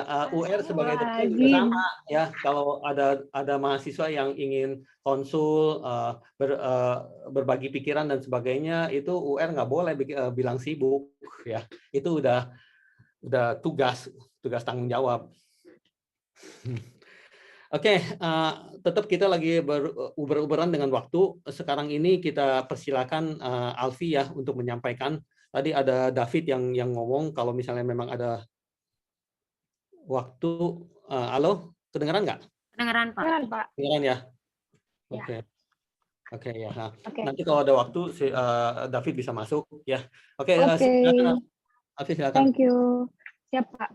Oke, Alfi mau langsung coba present ya. Mungkin Alfi nggak ngejelasin ini nggak gitu banyak, karena kurang lebih sebenarnya sama kayak apa yang Nuke jelaskan tadi, karena emang prosesnya kita juga lagi bareng-bareng proses menuju ke proses gitu ya. Kurang lebih Alfi akan presentasi sebanyak 5 slide, kurang lebih 10 menit. Nah, di sini welcome to MSA-nya Govi, di mana Alfi mau bahas soal blockchain in education. Kenapa blockchain education? Karena ini berkaitan dengan mata kuliah kita, mata kuliah di MTI 12, Business Intelligence System. Nah, Alfi di sini prosesnya ngejelasin tentang keterkaitan antara apa sih yang udah dijelasin sama PAUR, sehingga bisa menimbulkan ide atau jadi berselaras dengan berjalannya proses yang Alfi jalankan. Nah, di sini Alfi mau kasih tahu dulu ada 7 poin yang bakal Alfi bahas, itu 5W2H. Yang pertama ada talk about what I do from the first meeting until the 7th meeting. Terus yang kedua ada talk about why I choose the theme. Yang kedua ada talk about when I start this research. Yang keempat ada talk about who the supervisor. Yang kelima ada talk about where I implement this project. Yang keenam ada talk about how I do this project. Yang ketujuh ada talk about how many things that I have done in this MSA gitu ya. Kalau ketahuan Alfi buat contekan narasinya guys. Oke, langsung aja ya. Yang pertama ada what I do from the first meeting until the 7th meeting. Jadi seperti yang kita udah pelajari bersama ya guys, di pertemuan 1 sampai pertemuan 7 ini ada section 1 sampai section 3. PAUR juga udah menjelaskan tentang blockchain for education di berbagai bidang. Kayak yang pertama di starting course-nya itu ada blockchain secara umum dulu, yang kedua di section 2-nya itu ada blockchain fundamentals, yang ketiga terus ada udah mulai mengerucut ke dalam blockchain-nya itu sendiri gitu ya. Nah, dari apa yang sudah dijelaskan oleh PAUR, dan di sini juga sama-sama kita ketahui di masing-masing slide ini ada satu sumber, yaitu buku resource-nya yang ada di bawah foto PAUR sini guys. Itu ada resource blockchain in education. Alfi juga kurang lebih udah baca isi bukunya meskipun belum menyeluruh karena isinya lumayan banyak. Dari hal tersebut, alhamdulillah muncullah sebuah ide yang juga Alfi propose ke PAUR, bagaimana kalau misalkan hal ini bisa Alfi adopt ke dalam tema proses Alfi. Jadilah Alfi menggaungkan tema ini, blockchain in education. Nah, terus yang kedua, why I choose the theme, yaitu maksudnya why I choose blockchain in education. Pertama, karena Alfi juga saat ini kesibukan sehari-harinya ada di bidang education. Alfi sibuk di kampus, sibuk di Alphabet Inkubator bareng teman-teman yang lain, bareng Vio, bareng Nuke, Adam, Fitra, dan teman-teman lainnya. Mas Ketut juga termasuk ya. Kita di situ sama-sama kulik bareng, research bareng tentang tema yang lagi happening banget saat ini, yaitu tema blockchain. Dan karena di Indonesia ini tema blockchain itu belum terlalu happening, nah makanya Alfi dan teman-teman lainnya juga pengen banget blockchain itu bisa dikenal sama halayak luas, khususnya di daerah Tangerang juga baru Universitas Raharja yang vokal banget soal blockchain, kayak gitu. Terus yang ketiga, di sini ada time frame of find out-nya, Alfi ada when I start this research. Sebenarnya ini Alfi nggak sendiri, karena di sini Alfi banyak tim. Di sini timnya adalah tujuan tim ini adalah mengumpulkan 1000 paper tentang blockchain.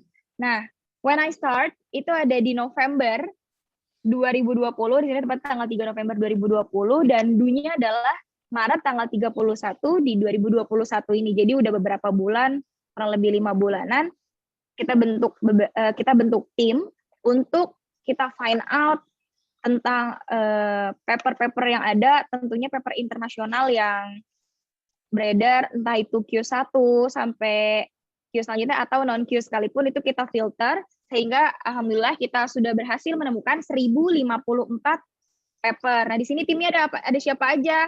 Ada Vio, ada Nuke, ada Adam, ada Fitra. Nah, kita alhamdulillah berhasil mengumpulkan 1054 paper. Ini papernya adalah paper secara umum dulu yang kita kumpulkan. Setelah itu, papernya kita filter berdasarkan proyek penelitiannya masing-masing. Kayak Nuke misalkan di bagian supply chain atau apa gitu, Navio di bagian mana lagi, Navi bagian blockchain education yang khususnya tentang apa, tentang sertifikat, digital certificate, kayak gitu-gitu. Jadi kita berjuang bersama untuk kumpulin 1054 paper, tapi tujuannya bisa buat banyak jalan kayak gitu guys. Dan di mulainya penelitian ini, Alfi juga telah membuat IMF tesis sarangi. Tesis saranginya Alfi. Kalau Nuke tesis sayang, Alfi tesis sarangi. Itu berisi tentang apa aja sih yang mau Alfi lakukan selama Alfi mensukseskan proses ini, kayak gitu. Dan ini alhamdulillah sudah sampai hashtag 65 yang isinya Alfi juga sedang mengulik paper-paper tentang bibliografi yang Alfi lagi pelajarin viewer-nya atau sistem software-nya yang bisa menampilkan data-data dari kepentingan untuk bibliografi itu sendiri. Oke, next-nya. Oke, yang poin 4, who's the supervisor?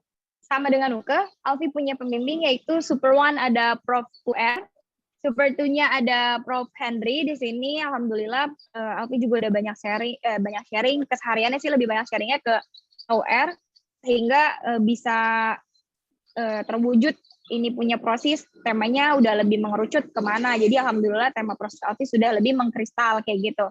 Terus where I implement this project. So far sampai saat ini tujuan implementasinya di Universitas Raharja, dan digodoknya ide ini ada di dalam Alphabet Inkubator of course. Lalu ada how I do this project. Nah, di how I do this project itu ada beberapa poin yang emang Alfi jalankan setelah banyak sharing dengan 2 pembimbing Alfi, terutama juga lebih banyak sharing ke PAUR juga. Jadi ada beberapa step yang Alfi kerjakan. Yang pertama, setelah buat IMF tesis Alfi coba find out tentang framework secara umum, apa arti framework secara umum, lalu apa arti educational framework, lalu jenis-jenis educational framework ada apa, dan selanjutnya ada framework apa aja sih yang sebenarnya udah dipropose oleh banyak orang kayak gitu. Dan itu kita carinya berdasarkan dari paper-paper yang sudah dikumpulkan di 1000 paper yang sebelumnya. Dan kenapa kalau teman-teman semua bertanya-tanya, kok Alfi carinya educational framework? Ya karena itu yang mau Alfi ajukan di dalam proses Alfi. Alfi mau fokuskan ke dalam educational framework untuk issuing sertifikat kayak gitu. Nah, sehingga setelah proses-proses yang Alfi lakukan, Alfi coba mempropose sebuah operational framework, di mana operational framework ini terdapat 3 phase, yang ada fase pertama, kedua, dan ketiga. Nah, ini juga seiring berjalannya proses Alfi kayak gitu.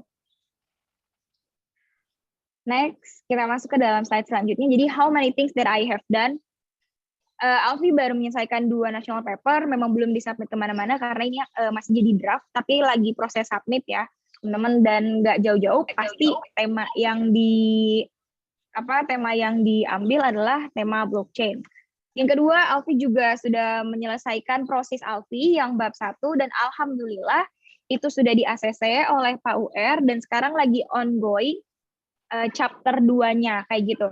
Lalu yang poin ketiganya, seperti yang Nuke juga tadi sudah sampaikan, Alfi, Nuke, Adam, karena sedang menjalankan proses, dan ini merupakan hal yang baru, Alfi coba, coba membuat template untuk Universitas Raharja, karena pada umumnya masih pada menggunakan Word yang offline, lalu kita mulai berevolusi dengan Rinfodocs, terus sekarang ini kita mau coba berevolusi lagi menggunakan Overleaf, di mana kalau misalkan ini template sudah berhasil, tentunya akan lebih memudahkan teman-teman semua dari segi skripsi, tesis, seminar, proposal untuk tesis, dan juga skripsi. Jadi udah tinggal isi-isi dan jauh lebih mudah gitu. Dan mohon doanya untuk teman-teman semua di MTI 12 dan MTI 14 ini, semoga Ana khususnya di bulan Juli bisa lancar untuk sidang proposalnya. Amin. Oke. Jadi itu aja 7 poin yang mau Alfi sampaikan. Kita pantun lagi, pergi liburan ke Legian. Sampai di sana minum selasi. Presentasi cukup sekian. Alfi ucapkan terima kasih. Thank you guys. Thank you, Mantap. Gak bosan film dulu. Alfi kan lagi ke Seragen, bukan ke Legian. Ya, aduh. Melengsong Pak, dia melengsong. Ya. Aman-aman di situ ya, Alfi ya. Siap, Ya, Bapak. ini lagi jauh banget nih, ada di Seragen di Jawa Timur ya. Perbatasan Pak, masih di Jawa Tengah. Tapi udah perbatasan Jawa Timur. Oke, di Jawa Tengah tapi di perbatasan ke Jawa Timur. Ini sebuah bukti semangat dari anak-anak, walaupun sebenarnya berhalangan, tapi bisa tetap hadir dan bisa tetap presentasi. Ini juga sebuah bentuk di mana masa pandemi ini kita nggak bisa bertemu, tapi bagi yang bersemangat itu kadang-kadang bisa berbalik mengatakan bahwa kayak gini lebih banyak manfaatnya buat aku lebih suka kayak begini, hal-hal begitulah ya. Kalau kita sampai harus hadir, berarti di pertemuan ini masing-masing harus ngongkos nih, baik yang lebih jauh atau yang lebih dekat gitu ya. Tetap aja harus macet-macetan datang ke kampus untuk kuliah bersama dosen dan bersama teman-teman ya. Bagaimana dengan yang berhalangan, misalnya kayak seperti Alfi yang ke Seragen dan sebagainya, otomatis udah nggak bisa hadir kuliah. Tapi justru di masa pandemi ini kita lebih bisa on time ya. Kan tadi kita jam 10 kita on semuanya, kita on semuanya. Dan semuanya lumayan on time. Kalau dari pengalaman UR untuk semuanya kumpul di dalam satu kelas ya, udah jalanin kuliahnya setengah jalan, setelah 15 menit, setelah setengah jam, masih ada orang yang ketok-ketok pintu, Assalamualaikum untuk masuk dan sebagainya. Mungkin keluar lagi mau pipis dan sebagainya, itu udah super ngeganggu juga gitu loh ya. Saya pikir kita menuju dunia-dunia yang lebih baik ya. Kita bisa nikmati, kita bisa jadi pelaku. Ya, kita nikmati berarti ya seperti sekarang kita nikmati. Kalau kita jadi pelaku berarti kita melakukan penelitian dan mengeluarkan sesuatu hal yang baru lagi untuk mengatasi kehidupan kita ini yang di masa pandemi atau yang setelah pandemi. Ya. Dan yang si Alfi sampaikan ini satu ide dikit ya. Jadi seperti yang Fitra sampaikan dan siapa yang setelah Fitra dan Nuka sampaikan, itu mulai dari scoop dulu. Biasanya arahan-arahan UR ya, scoop itu penting. Bagaimana pada saat kamu lagi jalan, halo gitu ya, jangan langsung buka PPT, tapi buka scoop dulu. Nah, adanya di sini nih, baru kita on yang luas gitu loh. Di mana scoop itu penting untuk kamu itu bisa diaudit ya. Kalau saya suatu hari kasih kamu A+, ya itu saya akan tantangin siapa yang mau audit. Ya boleh aja, silakan kalau ada yang mau audit gitu loh ya. Nah kalau di auditnya di mana? Nah itu pasti auditnya di scoop ya. Scoop itu juga sesuatu yang ubiquitous, berarti dia akan ada terus loh. Selama kamu nggak delete, dia akan ada terus. Dan tentunya setelah kamu sudah capek-capek lakukan, udah capek-capek mengelola ini blockchain sedemikian rupa, itu menjadi sebuah aset berharga untuk dirimu gitu ya, bisa ada di situ terus. Bagaimana kamu bisa simpen di laptop kamu apa enggak, di dalam hard disk kamu atau gimana? Ya umumnya hard disk itu kena virus, dia rusak atau ganti laptop baru dia hilang dan sebagainya. Ini lebih kekal lah, lebih ada di mana-mana dan semua orang menuju ke arah situ sekarang. Ya, decentralized storage yang dikerjakan UR bersama Nuke ya itu mengarah ke situ. Artinya apa? Artinya sesuatu hal yang udah dicatat sebagai informasi itu akan terus-menerus ada di situ.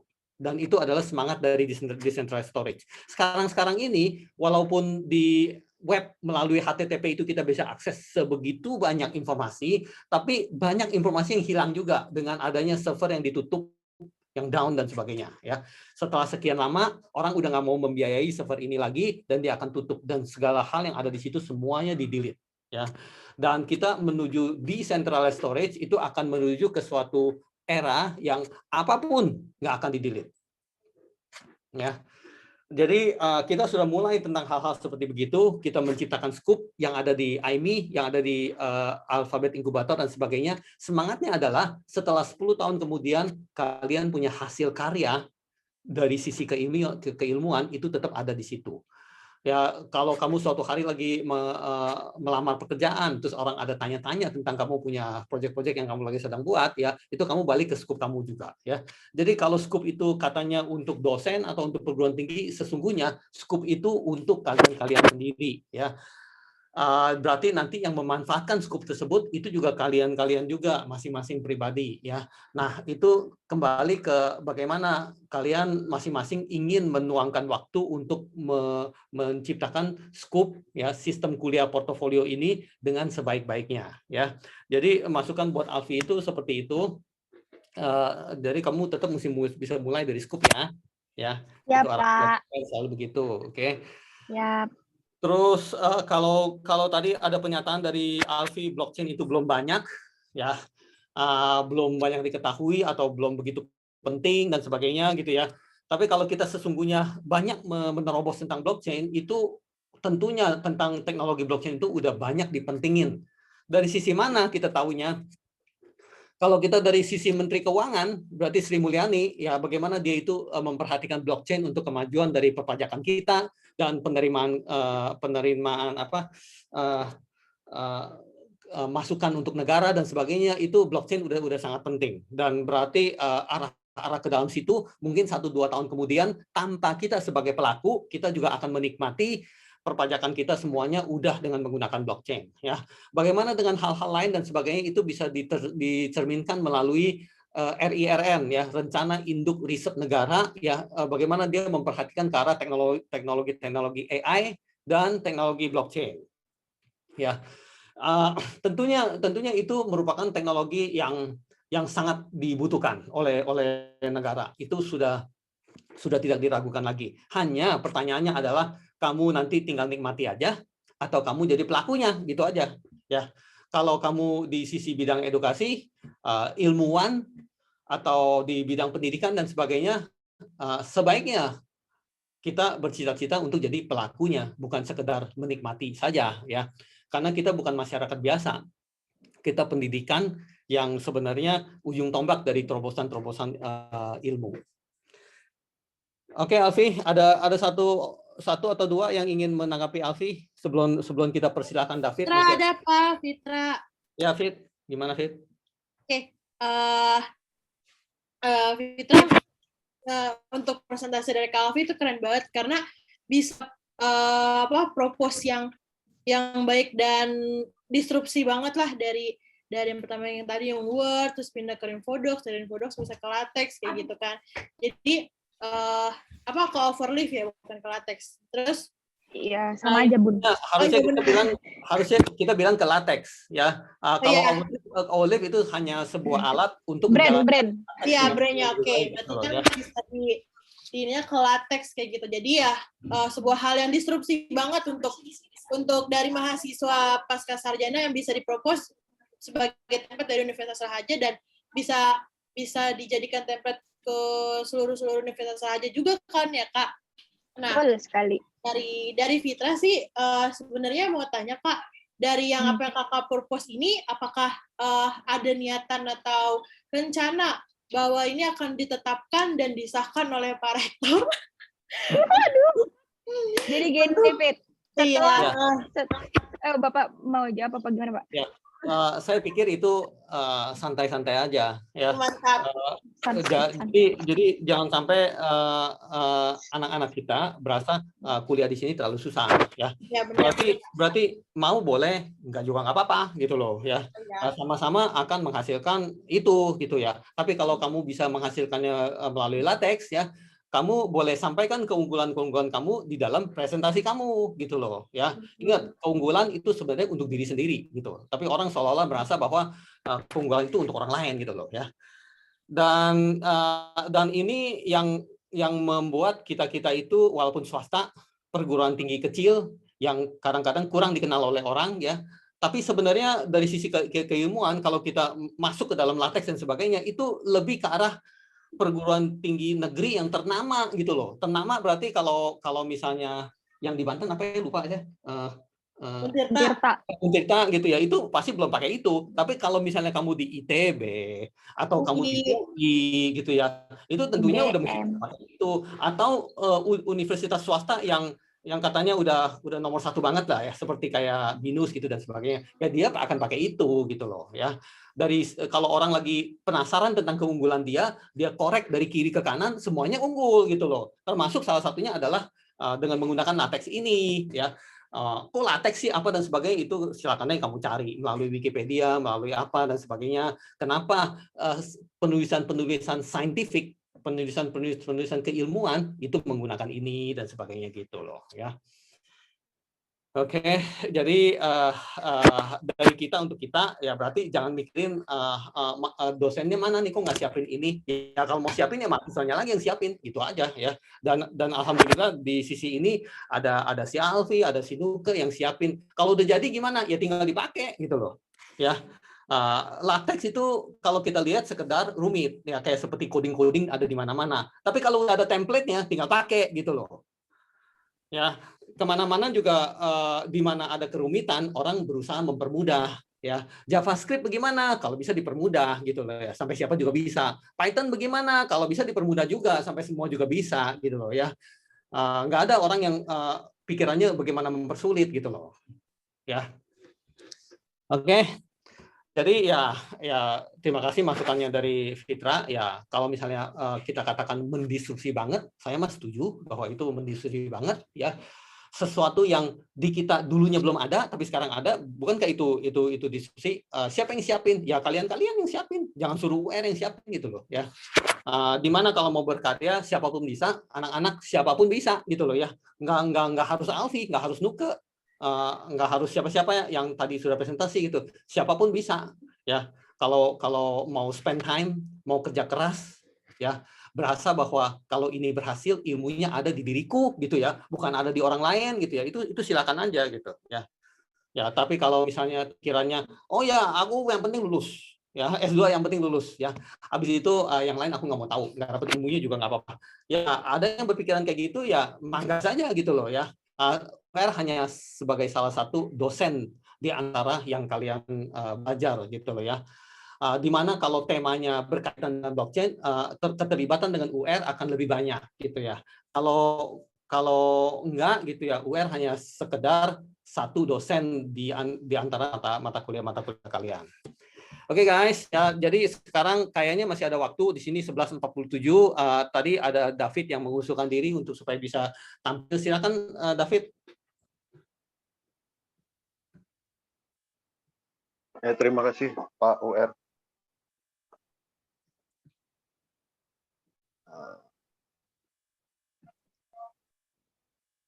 Bisa di-on-in fotonya David supaya saya nggak lupa tentang muka kamu gitu. On-in kameranya. Kelihatan Pak. Oke, ya udah. Maka. Ya, terima kasih Pak UR, terima kasih teman-teman semua.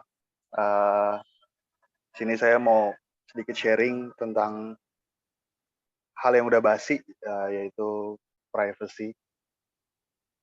So, pertama-tama saya mau klaim dulu kalau saya juga masih nggak tahu apa-apa nih teman-teman tentang privacy. Jadi presentasi ini cuma buat sharing aja sama self reminder. Semoga juga bisa jadi reminder buat teman-teman semua. So privacy, group or individuals' ability to cover, protect their life, business, personal information from public or controlling their information traffic about them. Jadi privacy itu lebih ke kelompok atau individu, kemampuan kelompok atau individu untuk protect their life, business, or personal information ya dari publik, atau mengontrol informasi, traffic informasi tentang mereka. Sampai saat ini masih ada masalah besar tentang privacy, terutama di bagian internet privacy. Seperti yang udah kita ketahui, kalau internet privacy itu masih jadi hal yang tabu ya dari mau dimanapun. Privacy internet ini melibatin hak atau privasi pribadi mengenai penyimpanan, penggunaan kembali atau penyediaan kepada pihak ketiga, ataupun menampilkan informasi yang berkaitan dengan diri sendiri melalui internet. Oke, next. So, apa yang terjadi kalau kita nggak punya privasi? Tanpa privasi tuh kita bakal mudah buat dikontrol, mudah buat dimanipulasi, dan mudah untuk kehilangan kontrol terhadap diri sendiri, terhadap kehidupan pribadi. So, ada beberapa yang bakal terjadi, diantaranya ada physical harm, reputational harm, emosional, dan lain-lain, masih banyak yang lain. Selanjutnya di sini ada advice buat gimana sih cara kita buat jaga privasi kita. Mungkin sebagian dari sini tuh kayak ya mungkin omong kosong ya, karena percuma aja multi-factor authentication, be aware of IoT device, semuanya sebenarnya kayak menurut saya pribadi itu kayak balik lagi aja ke diri sendiri tentang gimana kita bijak menggunakan internet. So, terakhir blockchain buat improving privacy. Seperti yang Pak UR sempat katakan pada suatu pertemuan ya, menurut saya blockchain itu benar-benar dapat meningkatkan tentang privasi di internet ya. Karena dengan blockchain itu kita bisa mengontrol dengan siapa dan kepada siapa kita akan membagikan informasi kita. Oke Pak, mungkin itu aja. Thank you. Oke. Teman-teman semua. Coba balik ke slide pertama. Oke Pak. Nah, jadi yang pertama komen saya ya, kamu mesti bisa perlihatkan scoop kamu. Oke Pak. Itu menjadi sebuah latihan batin ya, latihan otot-otak gitu ya, sehingga oh ya, aku selalu mulai dari sini, Jangan sampai kita nyelonong kerjaan kita, terus abis itu kecapean untuk update kita punya scoop. Ya, jadi kalau kita pengen kerjain apa-apapun ya, kita tahu kita mulai dari sono. Ya, setelah itu misalnya ada slide, ada bahan referensi dan sebagainya, kita klik dari sono. Ya, udah otomatis kita nggak usah benar-benar diri lagi untuk rapihin itunya. Ya, ingat saya udah kasih motivasi bahwa kalau saya nilai kamu bagus, kalau ada orang auditnya ke sono. Ya, masa sih ini orang bagus, coba mana buktinya. Nah, itu akan ke sana ya. Jadi percuma kalau kamu di kelas ini bagus dan bagus banget, tapi skupnya kosong gitu. Segala hal lupa di update ya. Ya udah, berarti kamu nggak ada dokumentasi untuk mendukung kamu itu dapat nilai yang bagus gitu ya. Sebenarnya itu merupakan disiplin pribadi yang sangat baik, bukan hanya di kelas ini aja, di mana kamu lakukan apa-apapun, kamu ada scoop-scoopnya sendiri. Seolah-olah kamu mau lakukan proyek apa, kamu beli satu map kosong. Di dalam map kosong itu kamu isiin semua yang berkaitan dengan itu gitu ya. Kamu jadi orang yang rapih gitu ya, yang bisa menyelesaikan tugas-tugas kamu gitu ya. Itu yang dilatih sih di dalam scoop tersebut ya. Nah, terus kalau kamu lagi slide ini, di slide pertamanya itu ada apa-apa aja ya. Tentunya kamu udah bilang bahwa ini ada 7 slide, berarti kamu udah lagi belajar ya. Oh, senangnya kayak begitu gitu ya. Terus ada lokasinya di mana, di tanggal berapa, dan estimasi presentasinya ini seberapa banyak dan sebagainya. Lalu yang hal yang kamu harus pikirkan adalah emang ini presentasi untuk apa? Gitu. Oh, ini presentasi untuk dapat nilai di MSA loh. Nah, berarti MSA-nya harus kamu omongin gitu loh ya, bahwa ini MSA. Kalau enggak, ini sekedar presentasi tentang privacy. Tapi untuk apa gitu ya? Suatu hari setengah tahun kemudian atau 1 tahun kemudian kamu melihat ini slide lagi, kamu harus mengetahui segala hal. Ya, yaitu apa? Oh, ini nih waktu itu nih saya di Universitas Sahaja nih sebanyak 7 slide dan tanggal 29 Mei untuk memenuhi kebutuhan MSA saya gitu loh. Paham ya? Paham, Pak. Terima kasih. Paham ya. Nah, terus kalau kelanjutannya coba slide berikutnya lagi. Internet privacy, internet privacy itu selalu aneh ya. Orang khawatir tentang privacy dia, tapi dia keluar banget di Instagram, di Facebook, ya, di Instastory, ya, di WhatsApp Story dan sebagainya gitu ya. Sebenarnya yang kamu lakukan itu adalah kamu menyebar kamu punya privacy ke orang lain, gitu ya. Orang lain itu kalau itu publik berarti sampai siapapun bisa ngelihat, gitu. Seolah-olah kamu katakan bahwa kamu punya privacy nggak penting, gitu loh ya. Ya, soal kamu katakan bahwa kamu punya privacy nggak penting. Di saat yang bersamaan kamu marah kalau orang lain menyerang kamu punya privacy ya. Kalau kita lebih bandingin orang Indonesia dengan orang-orang luar negeri, kayak gimana ya?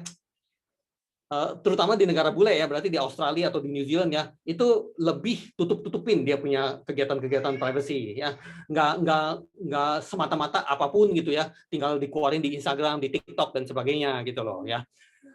Jadi itu adalah isu-isu privacy yang dimana kamu sangat protect, tapi sebenarnya kamu humbar-humbar sendiri gitu loh. Oke. Terus privacy yang kita lagi pengen katakan, karena semuanya centralized ya, dengan adanya Google, Facebook, Amazon dan sebagainya, itu semuanya centralized ya. Artinya walaupun kamu nggak humbar-humbar di Facebook, di Instagram dan sebagainya, dia itu ada power untuk korek-korek kamu punya penyimpanan di dalam situ. Kamu udah simpan di Google, kamu juga simpannya gratis. Jangan salahkan aku kalau aku korek-korek kamu punya data. Ya, korek-korek kamu punya data bisa kamu punya kesukaan, kamu punya hobi, kamu hobi warna biru atau bukan, kamu hobi sepeda apa enggak, kamu hobi sepeda yang berwarna biru atau enggak, itu dia cari-cari terus dan sebagainya. Dan itu menyerang kamu punya privacy sebenarnya, ya. Karena dia itu centralized. Dia itu sebenarnya bisa korek-korek data kamu tanpa nanya kamu. Ya, hal-hal yang centralized, yang dengan Google, dengan Facebook, dengan Instagram dan sebagainya, walaupun kamu udah protect bagaimanapun juga dengan password, kamu udah protect sehingga hanya kamu sendiri yang bisa ngelihat, orang lain nggak bisa ngelihat, tapi tetap kamu harus tahu bahwa centralized server berarti administrator bisa ngelihat dan dia bisa kumpulin data dan melakukan machine learning, artificial intelligence dan sebagainya, dan itu sebenarnya berkaitan dengan privacy kamu tanpa minta izin dengan kamu. Paham ya? Nah, terus baru balik lagi, terus lanjut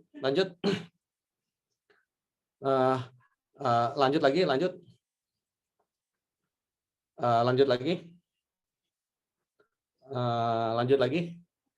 Nah, berarti ini udah ke arah blockchain. Katanya blockchain itu improve privacy, atau katanya orang bilang bahwa blockchain itu total privacy. Ya, di mana kalau kamu simpan sebuah data dalam bentuk blockchain, ya, itu nggak bakal ada orang yang bisa korek-korek data kamu dan pakai data kamu tanpa izin kamu, ya, dan melakukan hal-hal yang menguntungkan dia yang belum izin kamu, gitu loh, ya. Itu nggak bakal bisa kalau misalnya itu dalam bentuk blockchain, ya, thanks to cryptography dan sebagainya semua sih, ya. Nah, kalau bikin kalian penasaran, kalian akan cari tahu terus tuh. Sekarang baru sekedar omongan bahwa blockchain bisa improve privacy, blockchain bisa protect privacy, baru sekedar omongan. Tapi sebenarnya pertanyaan selanjutnya adalah bagaimana caranya blockchain itu bisa memprotect privacy gitu loh. Ya. Jadi yang membuat ini semua sangat menarik, orang elu-elukan blockchain, ada yang bilang bahwa blockchain itu adalah web 3.0, ya, web yang zaman sekarang dan zaman yang masa akan datang itu semua akan menggunakan blockchain. Yang dulunya internet cuma bisa begini, tapi dengan internet yang pakai blockchain, pakai layer blockchain gitu ya, itu akan bisa seperti ini itu yang sekarang ini belum bisa tercapai. Kira-kira seperti itu. Oke. Salah satunya setelah diskusi kita hari ini itu penting tuh, yang menyatakan bahwa yang udah disimpan bisa selamanya ada dan selamanya asli gitu ya. Dan itu akan menyangkut sejarah, histori, ya, bahwa kalau kita dari SD, SMP, SMA itu belajar sejarah, kita itu ragu bahwa sejarah itu udah dimanipulasi belum, udah dirubah omongan-omongannya oleh yang berkepentingan belum gitu loh. Misalnya oleh politisi gitu ya. Karena harus disensor supaya anak-anak yang belajar itu mengetahuinya sesuai dengan apa yang mereka inginkan, bukan yang sesungguhnya dan sebagainya. Itu kalau blockchain udah datang dengan adanya ilmu blockchain yang baru, termasuk decentralized storage dan sebagainya, itu history bisa benar-benar apa adanya dan nggak bisa dimanipulasi gitu loh. Ya. Kira-kira begitu guys. Sekarang waktu udah tinggal 1 menit lagi. Thank you to everybody, termasuk yang sudah memberikan presentasinya. Berarti harus capek-capek siapin ya, dan capek-capek siapin yang sebaik-baiknya supaya memberi suguhan yang menarik untuk kelas, untuk teman-teman ya. Thank you juga kepada teman-teman yang lain yang udah hadir, yang udah tontonin ini MSA ya, sehingga nantinya insya Allah semua bisa dapat nilai yang bagus dan memuaskan. Kira-kira gitu ya. Jadi MSA ini kita tutup sampai kita minggu depan akan ada pertemuan-pertemuan selanjutnya. Kita belajar lebih banyak ilmu tentang blockchain ini. Kalau memangnya dari anak-anak ada yang termotivasi ingin sharing temuan-temuan dia yang menarik, itu juga silakan aja, bagus gitu, nggak melulu harus saya yang memberikan materi gitu loh ya. Sampai kita ketemu lagi pada FSA ya, berarti final semester assessment.